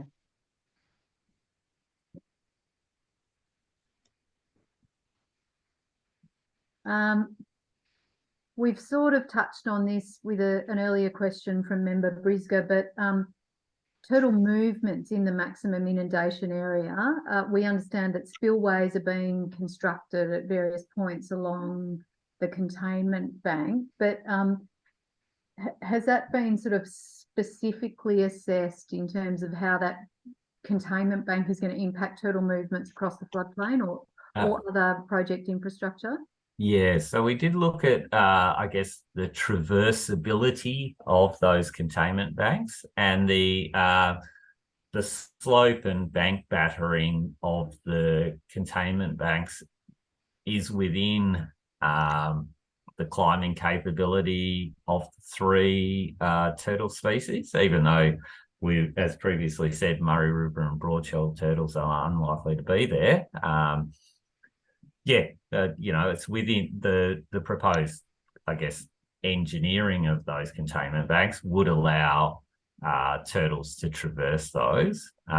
Equally, they will have the opportunity. So even though the provision of turtle passage through regulators hasn't specifically been allowed for, again, the overall design of those infrastructure would allow turtles to move up and around them if they weren't able to move through them. Yep. With that climbing capability, like you mentioned, the engineering of the containment bank and the climbing capabilities of the different species. Yeah. Is that only at the spillway points or is that along the entire length? I think it was along the entire length of the containment bank.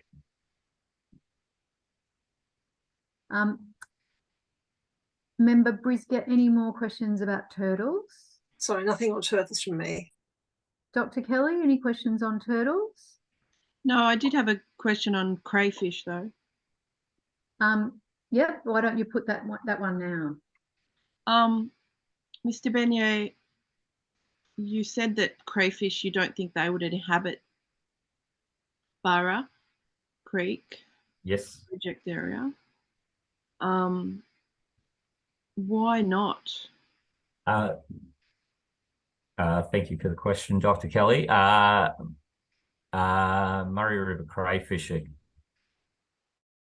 widely considered to be a main channel specialist species, so they require permanently inundated habitat and are not considered likely to utilise the Burra Creek floodplain either under existing conditions or historic conditions, and are unlikely to utilise the floodplain even with operation of the project, given that there's no certainty about the persistence of permanent water, surface water within the floodplain. So they are definitely likely to occur in the Murray River adjacent to the project, but unlikely to utilise the floodplain for, they may access it, but it's not suitable and it's not preferred habitat for that species. Yep, and the Burra Creek either? Yeah, I mean, given that we identified on our 2 field surveys, I think it was in October, it was substantially dry, and even when it was inundated in December, we found no evidence of them occurring within the Burra Creek main channel. So it's just, we just consider it unlikely that they will utilise the floodplain. Yeah. And my other question was, do you think, have you taken into account the recent flood and blackwater event in regards to fish numbers, species, and condition of fish? Like it was a big event, had a massive impact on fish. Do you think more current information should be considered in relation to your findings and your report? Again, thank you for the question. Look, it undoubtedly had a significant impact on fish within the broader Murray-Darling Basin system as a result of the blackwater conditions that developed. Nonetheless, given that it has been demonstrated historically that fish populations recover after these basin-wide blackwater events, we didn't see, or I didn't see the need to reassess, I guess, our major fish impact or benefit findings, because in the long term, I think the overall population dynamics within the basin won't have changed as a result of that most recent blackwater event. Yeah, you know, there may have been localized effects, but you know, it has been shown that fish populations generally recover over time. And just on another, I don't know if you're up to this, but the EHNV. Yes. Actually, we might hold that question. Yeah, no problem. Yeah, I've got a question about that too, Dr. Kelly. So what we might do is just take a 15-minute break now, and we'll resume at 11:40.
Okay. Now just to give you a heads up, Mr. Beignet, we've got 3 more topics we want to cover with you this morning, and then there may be some kind of miscellaneous mop-up questions, but we've got some questions around pests, weeds and pathogens, some questions around monitoring, and some questions around the recommendations of the EES Central Committee. Yeah. So I'll start with pests, weeds and pathogens. So it seems that carp breeding is an inevitable risk of not just this project, but all the VFMRP projects. And while we can put certain mitigations in place in terms of seasonal timing of inundation events and the like, you can't eliminate the risk of carp breeding. So that's obviously a factor that we need to weigh against the other benefits of the project, the other impacts of the project, in coming up with an assessment on whether it delivers a sort of a net benefit. How significant is a negative of the carp breeding in the context of the overall kind of impacts and benefits of the project? Thank you for the question. Yeah, I think we've, I mean, the potential risks of carp breeding have been appropriately identified, and certainly they occur alongside any beneficial outcomes for the project, whether they be aquatic ecology related or terrestrial ecology related. But I guess specific to aquatic ecology, carp breeding carp will benefit from the inundation of the floodplain as they would under natural or managed conditions across all sites. And I think that's consistent with the aquatic. Nonetheless, you will see aquatic fauna benefits and aquatic vegetation benefits. I guess I believe the benefits are sufficient that they outweigh the carp risk. You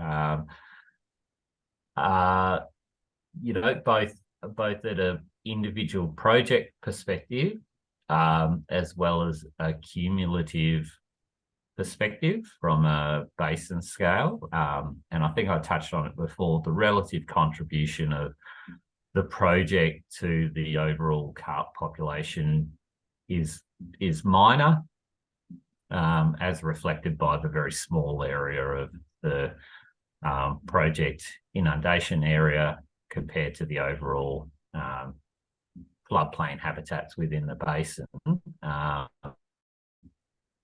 I guess I think that it's just how you manage that carp risk within the context of operation of the project.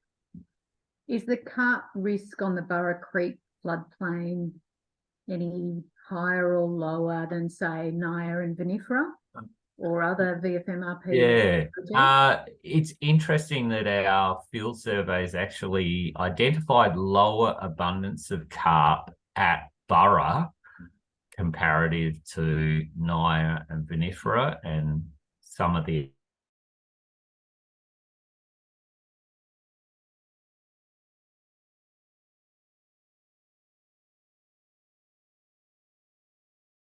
compared to the other VMFRP projects.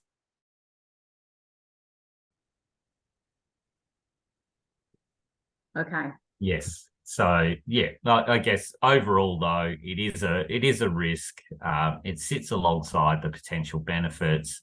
The benefits though are, in my opinion, you know, substantial enough, and given the you know, I guess the adaptive management approach to operating the project, and that carp breeding is considered within the overall adaptive management framework, I think the benefits are sufficient to proceed with the project.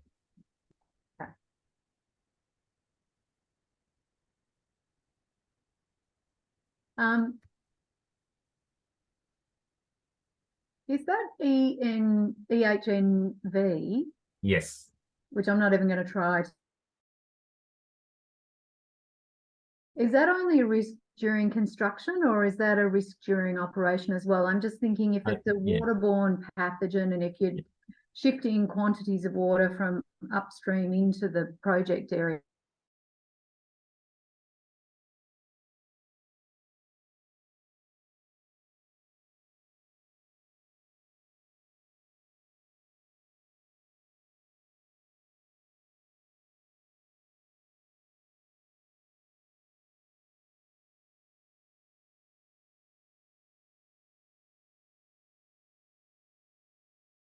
Virus.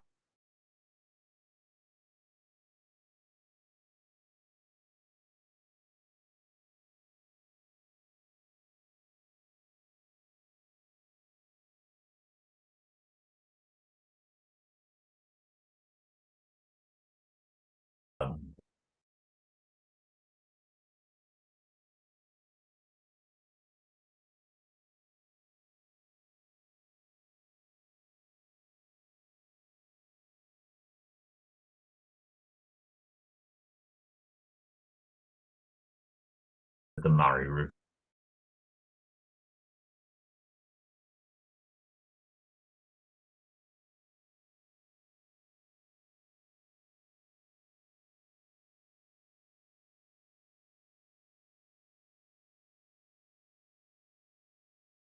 Yeah, I don't believe so. No, that wouldn't be any different to the unregulated flood events. Yeah. Okay. Yes. Just on that, what is the carrier for that virus? I believe it's either infected animals or through transmission through water.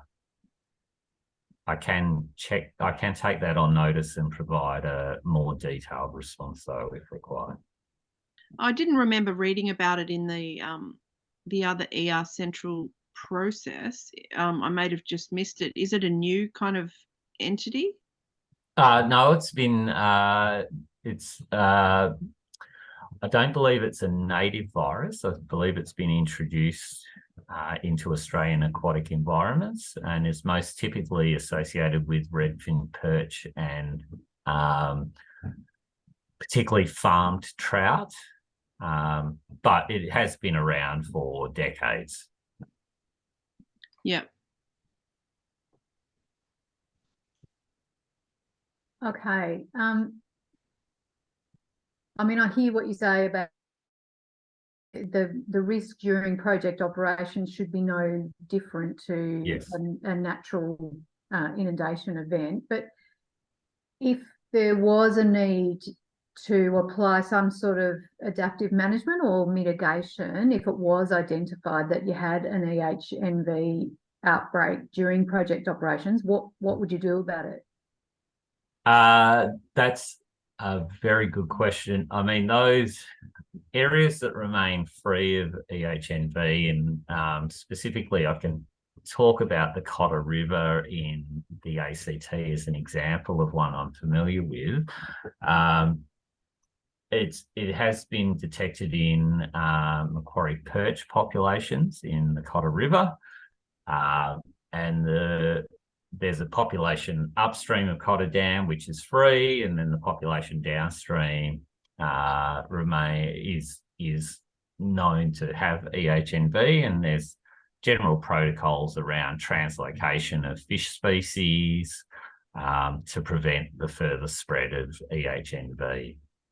Okay. So yeah, it would be about actively managing translocation. And do you know if there's any monitoring of EHNV proposed as part of the EDS? It may well be, and I've just no, I don't believe there is. The EDSs cover general hygiene practices as far as equipment and other pathways, cleaning of equipment. Yes. And is this a significant enough risk to warrant any monitoring? I don't believe that any monitoring would be required specific to the project. I believe there is basin-wide studies. I'm not sure if there's a broad-scale monitoring program, but I believe that there is work that continues to occur to understand the susceptibility of native species and where the virus occurs throughout the basin. Did you have any comment on the carp herpes virus and its likelihood of bringing that in, or any link with this EHNV or similarity? Yeah, I don't believe there's any link between the two. And yeah, as far as carp herpes virus goes, I guess that's been proposed and is going through an assessment process for use as a basin-wide carp control mechanism. But beyond that, I don't think it has any relevance to the project itself. And if I could just ask another question, there were a lot of images of explosions of carp at Gunbower regulators during the floods and post-flood with breeding. Mm-hmm. Do you ever think about ways that that could be used as a means of getting those carp out of the river, so they're all congesting at the regulator, and some way that humans could get them out, you know, like is done for commercial Charlie Carp kind of industry? So a win-win. Yeah, I mean, there are many examples of where fish traps or other mechanisms are being used to trap and contain carp. I guess as far as the risk for these projects go, or for this project goes, I guess it hasn't been proposed as an EDS, and I think there are probably it wouldn't have impacts on the potential cumulative risks associated with carp from a basin scale anyway. Yeah, so I guess from an individual project perspective, it hasn't been proposed, and I don't believe it would have a significant impact on the basin scale population. No, but it might be a nice local scale effect. I guess it may contribute to some reduction in the overall population at a local scale. Yeah, but it's not something we looked at in detail as part of the assessment. I mean, normally in a project like this, we would, you know, only suggest mitigation for the impacts of the project. Yes. If the Burra Creek project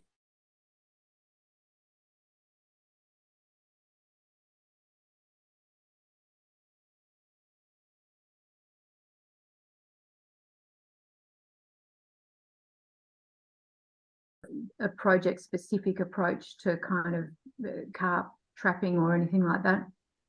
I guess within that context, I mean, the project itself is I think, as I've spoken about, is not itself. So operation of the project itself is not creating a new carp risk. So therefore, I guess carp management, as far as fish traps haven't been proposed, it is a natural process, and they are responding to any inundation of the floodplain.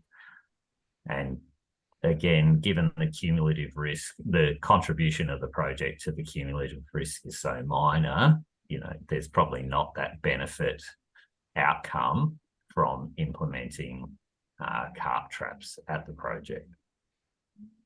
Okay. But if we could learn from what happened at Gunbower and then, you know, modify what we're building on the Burra Creek, it could be a win-win. I guess fish traps have not necessarily been shown to totally exclude carp.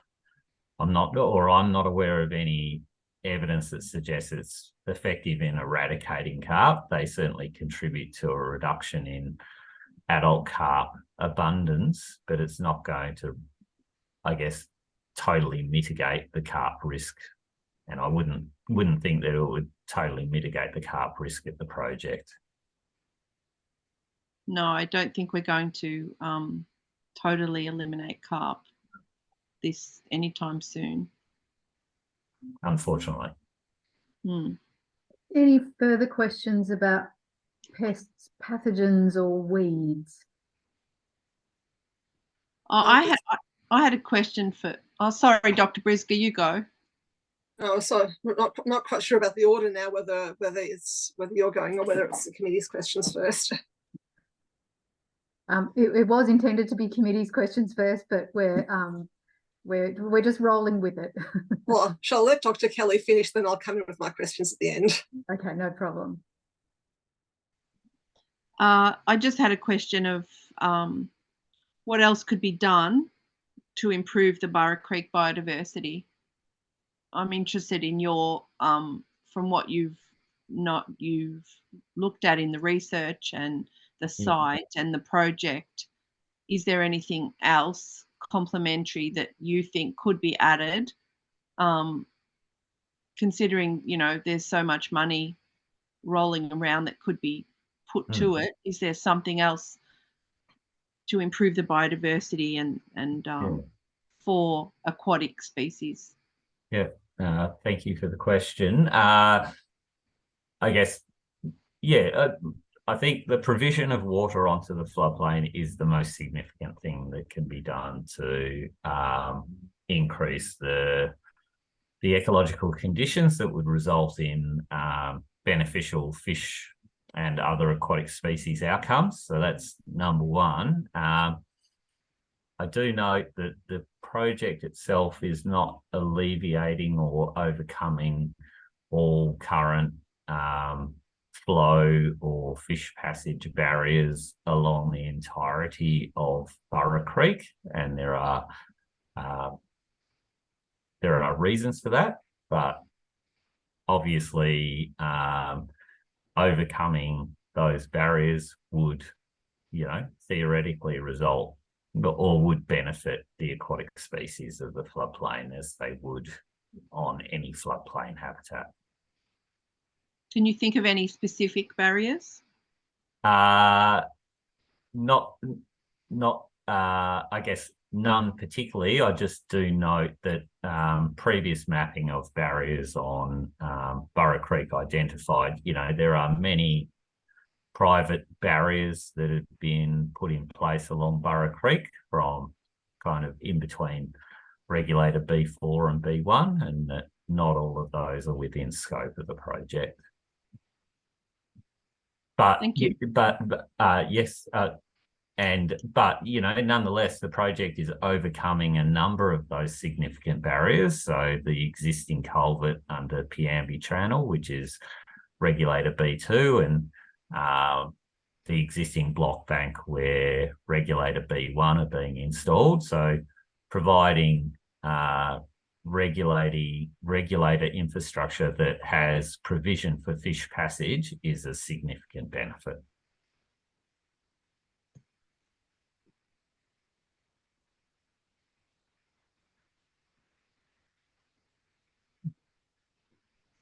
Okay, Dr. Brisger. We're sort of trying to get back to weeds, pests, and pathogens. Yeah, okay. And my first question is about the strategy of carp stranding through drawdown. Do you place much importance on that in relation to the Burra project area? I think it's a good mechanism that will help reduce the abundance of carp on the floodplain, and is one of those considerations in, I guess, mitigating the potential risks of carp population. So carp have been demonstrated, it has been demonstrated that carp don't respond to fish exit cues in the same way that native fish do. So the native fish exit strategy has the additional benefit of resulting in the stranding of carp. Mm-hmm. So in terms of the operating rules, is it one and the same set of release rules that Yeah. exit that efficient strand of the carp? So it's not an additional overlay. No, it's not. It's that native fish will respond positively to a native fish exit strategy, while carp won't. So therefore, they have a greater likelihood of being stranded on the floodplain. Yeah. I'm just wondering about the Burra floodplain, whether it's compared to areas where that strategy has worked, whether it's a particularly good candidate for that strategy working, given that you've mentioned sort of water hanging around on the floodplain and the existing barriers in Burra South, whether there's going to be enough residual water to harbour a reservoir of them. Yeah, and I guess, yeah, any surface water retained on the floodplain between, I guess, operated inundation events, carp will have the opportunity to harbour in. But, you know, I guess that as part of the adaptive management for the project is to monitor the response of carp to operation over time, and then to implement adaptive management strategies where needed to help manage that risk. And in terms of that monitoring, I'm trying to understand, is that actually specified in the EDS and monitoring requirements? I think it's identified that if through monitoring by the environmental water managers identifies, you know, that there are opportunities to adapt the environmental watering scenarios to, you know, enhance kind of fish or carp stranding, or to make sure that watering doesn't favour carp breeding conditions, then that should be considered. Yeah. In the Minister's assessment of EES Central, and I think in the SIAC report too, one of the additional EDSs or monitoring requirements was to include specific monitoring of carp populations on the floodplain, which wasn't in there before. Yes. Do you believe that's a useful measure? So I believe, as I've stated in my expert witness, I don't think it's absolutely needs to be adopted here, because I think the provision for adaptive management and the monitoring provisions that are being proposed for the project are sufficient. Nonetheless, I take the Minister's recommendation, you know, that, you know, it could assist, but is not necessarily required. Yeah. So if such monitoring weren't recommended and weren't implemented here, what indicators would you use to, I guess, discover that there is a carp issue, or that these carp strategies aren't working? I guess looking at the carp that are stranded on the floodplain at the end of inundation events will give you an indication of the overall carp population and the response of those carps to the drawdown strategy. So I think it'll be primarily through visual assessment as part of that overall kind of monitoring that is proposed. And some of the, I guess, proposed monitoring that would be needed to test some of those fish outcomes would also, you would be getting carp abundance data and other things along the way. So yeah, it would be of assistance to the committee if we could understand how you think the monitoring and EDS is in their current form, without the additions as required by the Minister's assessment of the EES Central, how they're addressed, so we can understand that. Yep. Like, one of the reasons it was that issue was highlighted in EES Central is that it wasn't apparent how carp would be addressed by the monitoring proposed in the project documentation. Okay. Yep, I can certainly do that. I'll take that on notice. That's fine. I thought you might. Now, my next question is to do with the Waikul River, because this, I guess, this project area is a bit different than we're sort of at a major tributary confluence. Does the Waikul bring anything different? Like, does a particular reservoir of carp or any other noxious or pest fish or something that may be able to get back into this Burra floodplain? Not that I'm aware of. Yeah. I think in the overall context of carp and other pest species distribution, there is nothing unique in the Walkall as compared to other waterways, both upstream and downstream of the project area. Yeah, thank you. And then finally, my question goes back to one of the comments you made at the start of this sort of questions about carp, is that the benefits of the project are substantial enough to outweigh the risk of carp. By that, did you just mean in terms of benefits to aquatic ecology or overall project benefits in other areas as well? Primarily to the benefits of aquatic ecology. Yeah. I guess, yeah, it would be, I guess I'll leave it to the terrestrial ecologists to talk about the benefits to terrestrial ecology, but from an aquatic perspective, I think the potential benefits, particularly to small-bodied native species, is sufficient enough to proceed with the project. Yeah. So even if the project were to have no benefit at all for anything else, that would be the benefits to aquatic ecology would be sufficient. I believe so. Yeah. The opportunity to provide floodplain habitat for breeding of small-bodied native species will be a benefit. Thank you. And just to, I guess, one in addition to that final question, and going back to your expert business statement, the regulation of the Murray River has reduced flow frequency, duration of inundation in Burra Creek floodplain, resulting in a decline in the condition of various things, including aquatic vegetation and associated biota. Understands. Do you have any objective evidence of that decline, or is that inference from hydrological change? We do have, so historically there has been waterway condition assessments done of Burra Creek and the floodplain. And I guess looking at the condition ratings and condition evidence historically, compared to what we saw, certainly suggests that there continues to be decline in that aquatic habitat condition. Unfortunately for aquatic communities, I guess it is somewhat inferred and based on generally accepted scientific evidence and consensus that the prolonged reduction in frequency and duration of inundation across the basin has resulted in broad decline in aquatic habitat and aquatic communities.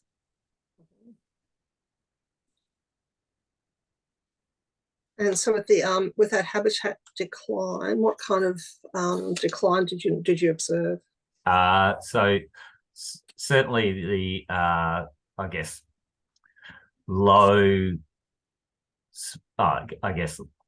abundance and spatial occurrence of aquatic vegetation throughout aquatic habitats on the floodplain. And I guess the lack of aquatic species diversity as far as fish and including turtles, that there was no evidence of their occurrence, and that we found a very kind of limited aquatic fish community occurrence on the floodplain. Okay, thank you.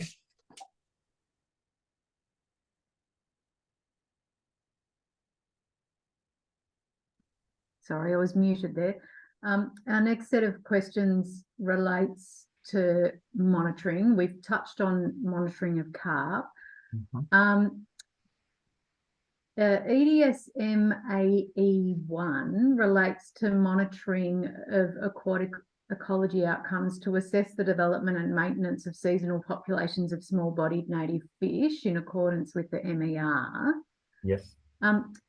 What does the MER say about the frequency of monitoring of the small-bodied native fish species? Yeah, I would have to take that question on notice. I just don't have that in front of me at the moment. Okay. Rather than, perhaps I'll rephrase the question. Are you aware of what the principles are around determining the frequency of that monitoring? Yeah, I believe that the principles around that frequency to ensure that there is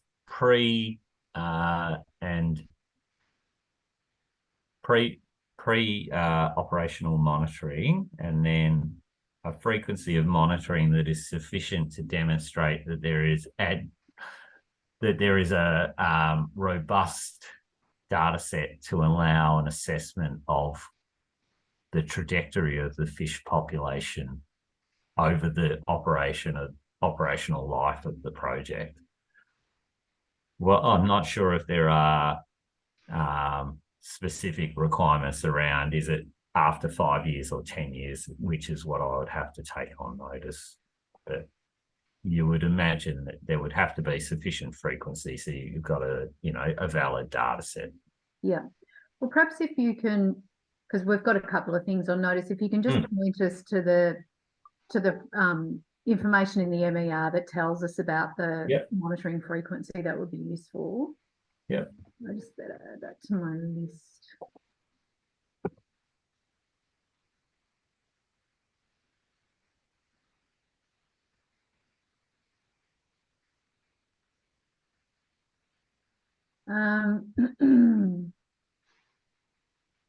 There's no mention of turtles in the EDS or the monitoring requirements, unlike for some other VFMRP projects. Mm-hmm. You mentioned that, at least at the moment, of the 3 species that you would, you looked at, only the eastern snake-neck turtle is likely to be present in the area. If the project delivers these benefits that you're hoping it will deliver in terms of increasing the biodiversity of aquatic species on the floodplain, is there a call for future monitoring of turtles that, so you can see whether you're in fact achieving the benefits that you're hoping to achieve? I guess my initial response is that there are no specific objectives for the project related to turtle or fish species, and that is probably why there is no specific monitoring requirement to assess the direct benefits. Whether future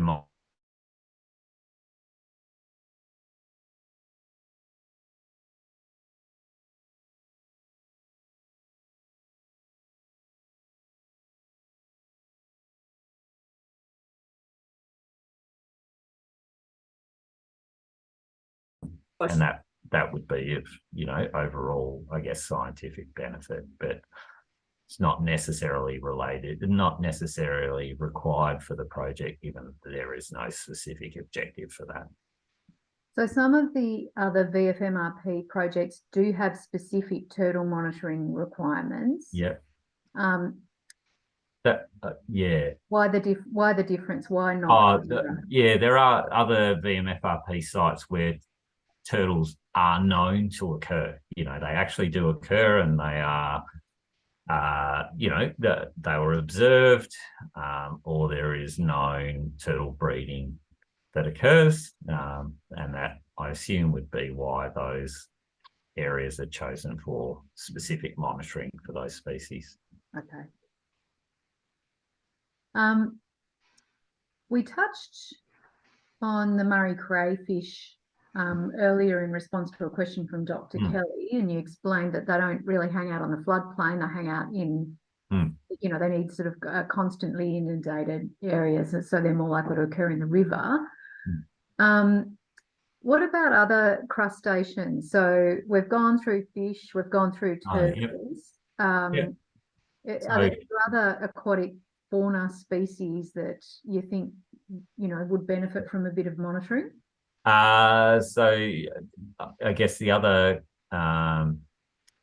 invertebrate species that are typically considered would be freshwater mussels.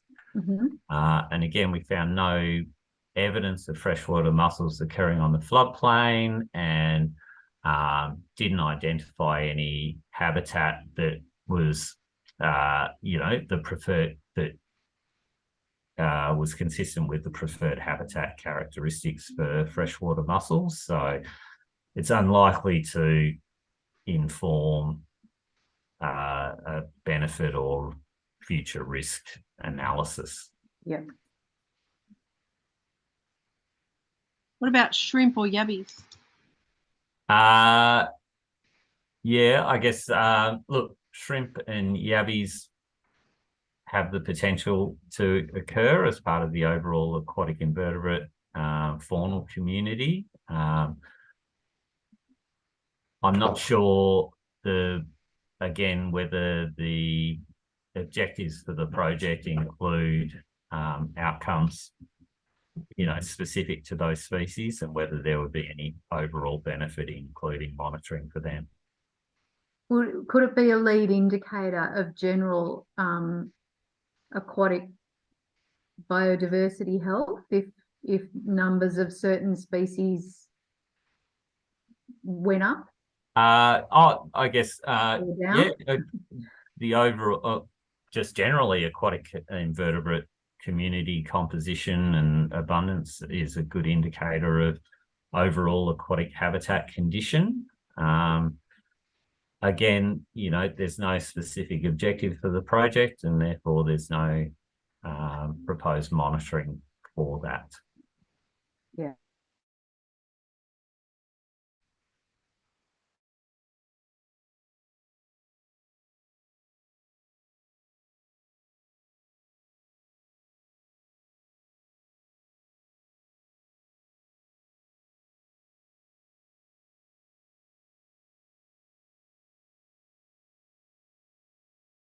Yeah.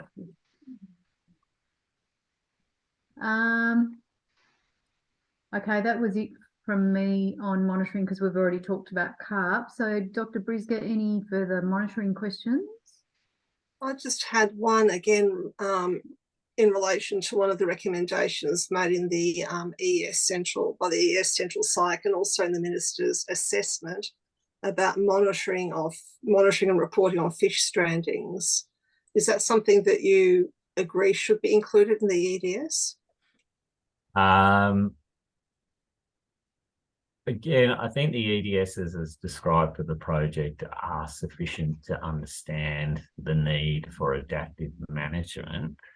But I do, having reviewed the Minister's, I guess, findings for EES Central, if it were proposed, it would add further evidence, I guess, to inform adaptive management going forward. Mm-hmm. I don't think it would necessarily change our understanding of risks or benefits for this project, though. It's not specifically required, I guess, is what I'm trying to say, but it has the potential to, provide further detailed information. Yeah, I'm just trying to understand why you're saying it's not specifically required, given that might inform, for example, operation of the regulators or the release strategy from the MIA after an inundated event. So I'm just trying to understand why you're saying it's not required. I think because the risks for this project, I guess the EES Central assessment, there's different, I guess, project characteristics and in different ecological community status as there is for this project. I think the adaptive management framework and the proposed EDSs for this project are sufficient to address any risks. Nonetheless, what the Minister has proposed, it's not wrong and would potentially add benefit, but it's not necessarily filling a gap that currently exists for this project.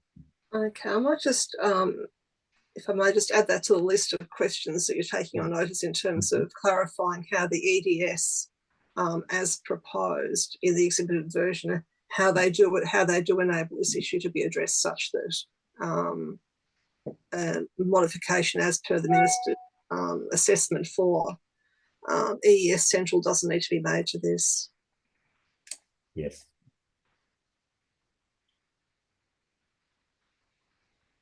specifically for carp, Dr. Briscoe? Oh, no, this is for fish stranding. So it's for fish stranding, sorry. Yeah, so there's some additions there which I'm Yeah. going to be squinting at the iPad screen if I try to read it, but there are there's an additional monitoring requirement, and I think it might be in the SIAC report rather than the Minister's assessment, which I couldn't actually find all of the monitoring requirements. But a monitoring recommendation that should monitor and report on native fish stranding for managed inundation event in the MIAs, and so particularly to, I guess, inform the adaptive management of the operation of the regulators to minimise those drawdown events, minimise the strandings. I'll provide a response. Yeah, and I guess there's just looking through the other I guess differences between the exhibited version and the Minister's assessment. There's some, I guess, points of clarification and so forth in there that have been inserted to make sure that aquatic as well as terrestrial things are included, to make sure the carp are actually included in pest plants and animal monitoring, given Parks and Vicars are responsible for that rather than a sort of aquatic based agency. Yeah. And so forth. So I think it would actually be helpful to us if you give us some commentary on, which ones you think are, whether you think there's any value added in those, or whether sort of, I guess, to understand if you think that those changes shouldn't be made, why they shouldn't be made. Yeah. No, absolutely.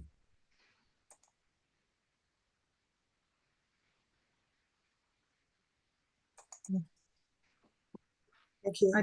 Okay. Look, I had a couple of specific questions on some of the EDSs, but they might end up being caught up in your response to that last question from Member Briscoe. But yes, the other recommendations of the EES Central Committee that I had noted and wanted to explore with you was a new EDS SW5 that required the design of regulators, containment banks and spillways to consider the passage of native fish and turtles. Yes.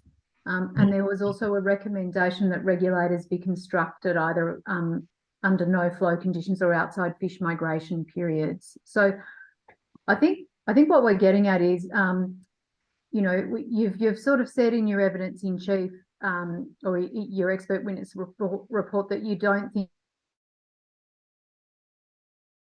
this is assessment at least are needed for the borough project. But if you can just give us a little more detail as to why those recommendations of the EES Central Committee, which were all adopted by the Minister in her assessment, wouldn't be of any benefit in the Burra Creek context. Yeah.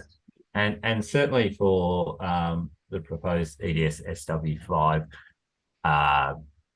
having reviewed the Minister's assessment, I mean, that was proposed. My reading of it was that was proposed because of the known breeding populations of large-bodied native species in that project area, and the known occurrence of turtle species in that project area. So it's not unlikely that they occur or possible that they occur. They are known to occur. So it is to address a known potential or an identified potential risk as a result of the occurrence of those large-bodied native fish species and turtle species, which we haven't identified for this project. So that one specifically, I think it is driven by differences in the project and the ecological community that is known to occur for that project. Okay. That was all I had in terms of the recommendations of the EES Central Committee. Were there any other questions in relation to either recommendations of EES assessment? We've got that nice general catch-all of expecting a further response from Mr. Benier on that. No further questions from me. I'm looking forward to Mr. Benier's response on that. Okay. Anything else from you on that, Dr. Kelly? I wondered if I could ask Mr. Benier if did he consult? I'm thinking about his his information regarding the likelihood of blue-green algae and historical presence of it, and also presence of species such as large-bodied fish species or turtles. Did he consult any locals or fishermen or fisher groups in regards to this?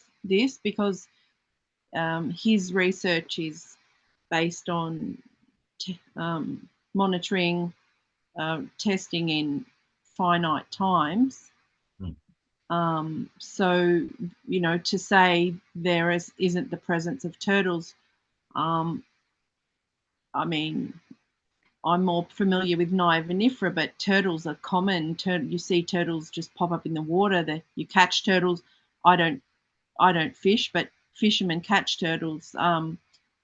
Is there a difference between Burra and Vinifera in regards to the presence of turtles?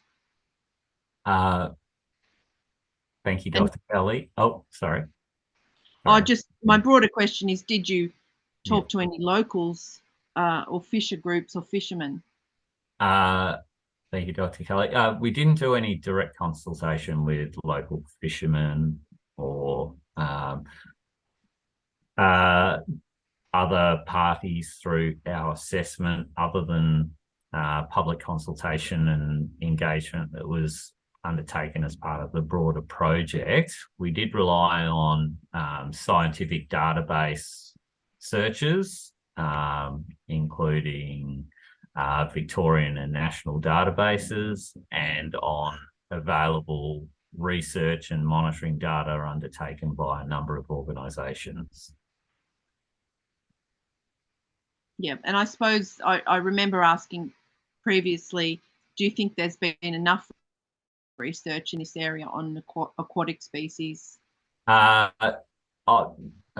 guess it's hard for me to say whether there's been enough. I guess there was sufficient for us to characterise the existing community, or the aquatic community, based on that available information. So there is available information, and there are records, historical and recent, as a result of managed environmental watering events and other research. But whether it's sufficient, I guess we've deemed it to be sufficient for the purpose of the project. Yeah, I suppose sufficient is, you get such widely varying conditions of drought, flood.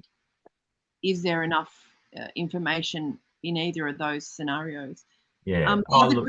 More monitoring is always valuable, but we've been able to, I guess, do an assessment which we think is sufficient for the purpose of the project.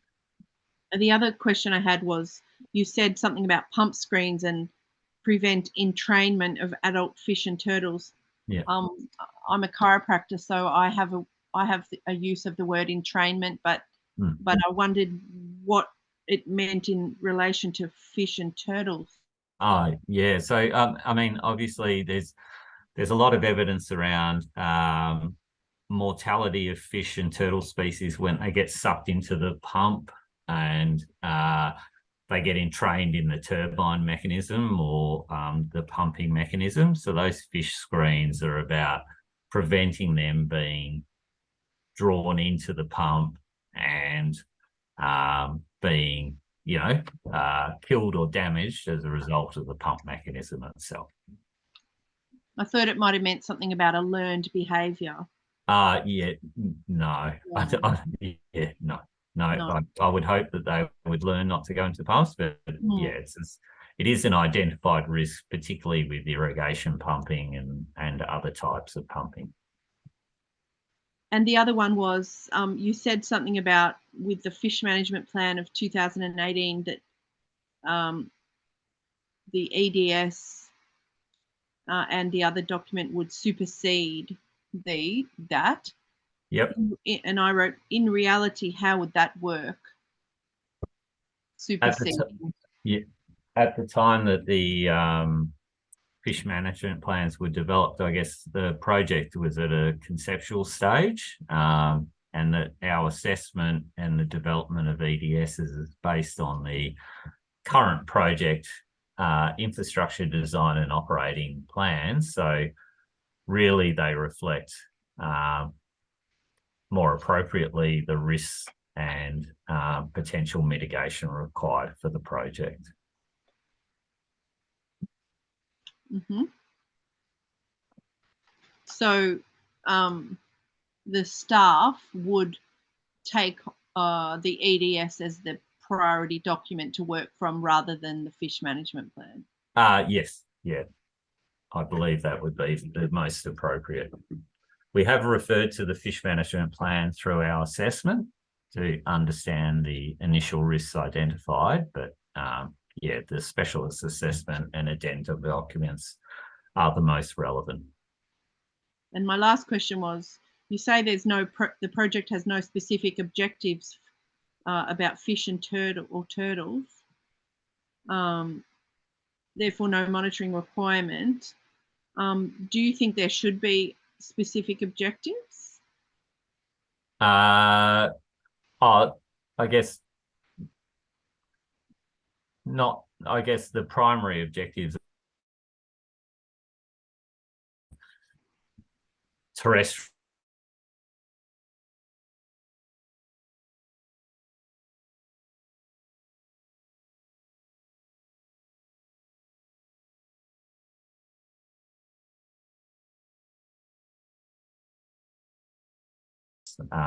so I don't think there's necessarily required. I think, you know, the benefits have been recognised through our specialist assessment and the addendums. Yeah, sufficient to be able to characterise the benefit of the projects. Thank you.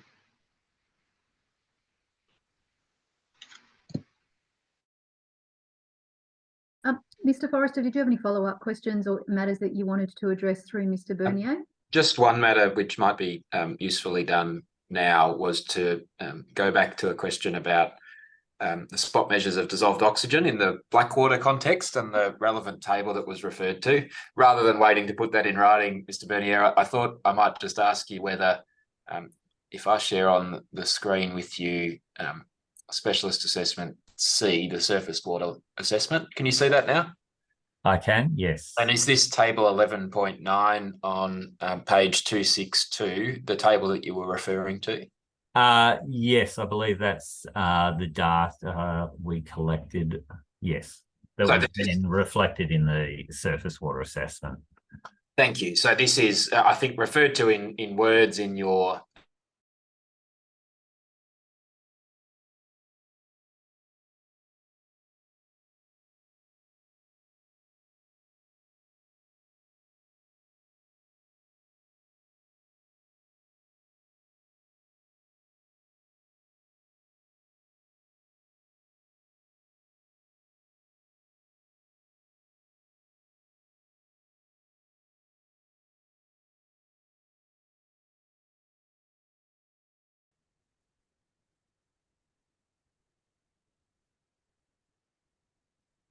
Okay, at least it's a quick fix when the recording drops out.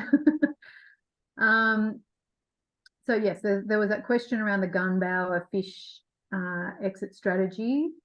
There was some broad commentary on table 13.2 in special assessment A in light of the war-cool effect, whether any of those ratings needed to be re-looked at.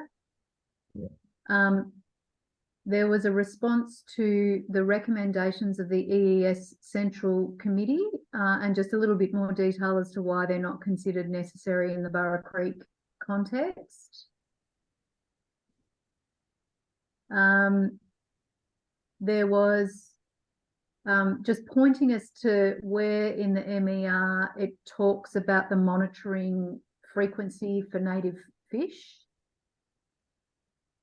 There was a question around whether any of the other VFMRP projects are monitoring for other aquatic species, like a broader suite of aquatic species other than just native fish,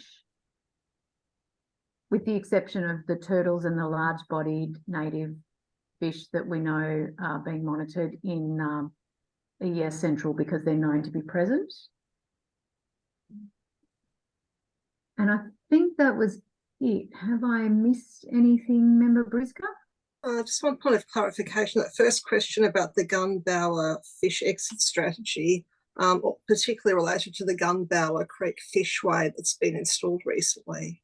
Yes. I understand, and I haven't looked at the details, but the CMA has put out some information about installing one or two fishways in that area, and understanding what the implications of any of those fishways are in relation to the fish exit strategy and vice versa.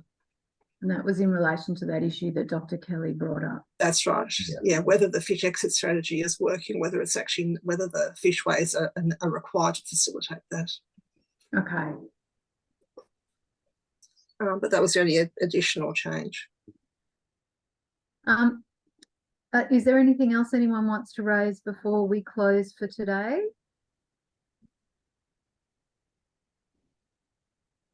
No? Okay, well, we've got a big couple of days ahead of us because we're doing a long drive and our site visit. And we will reconvene on Wednesday when we're going to hear terrestrial ecology evidence. So thanks for your attendance today, everyone, and we'll see you on Wednesday.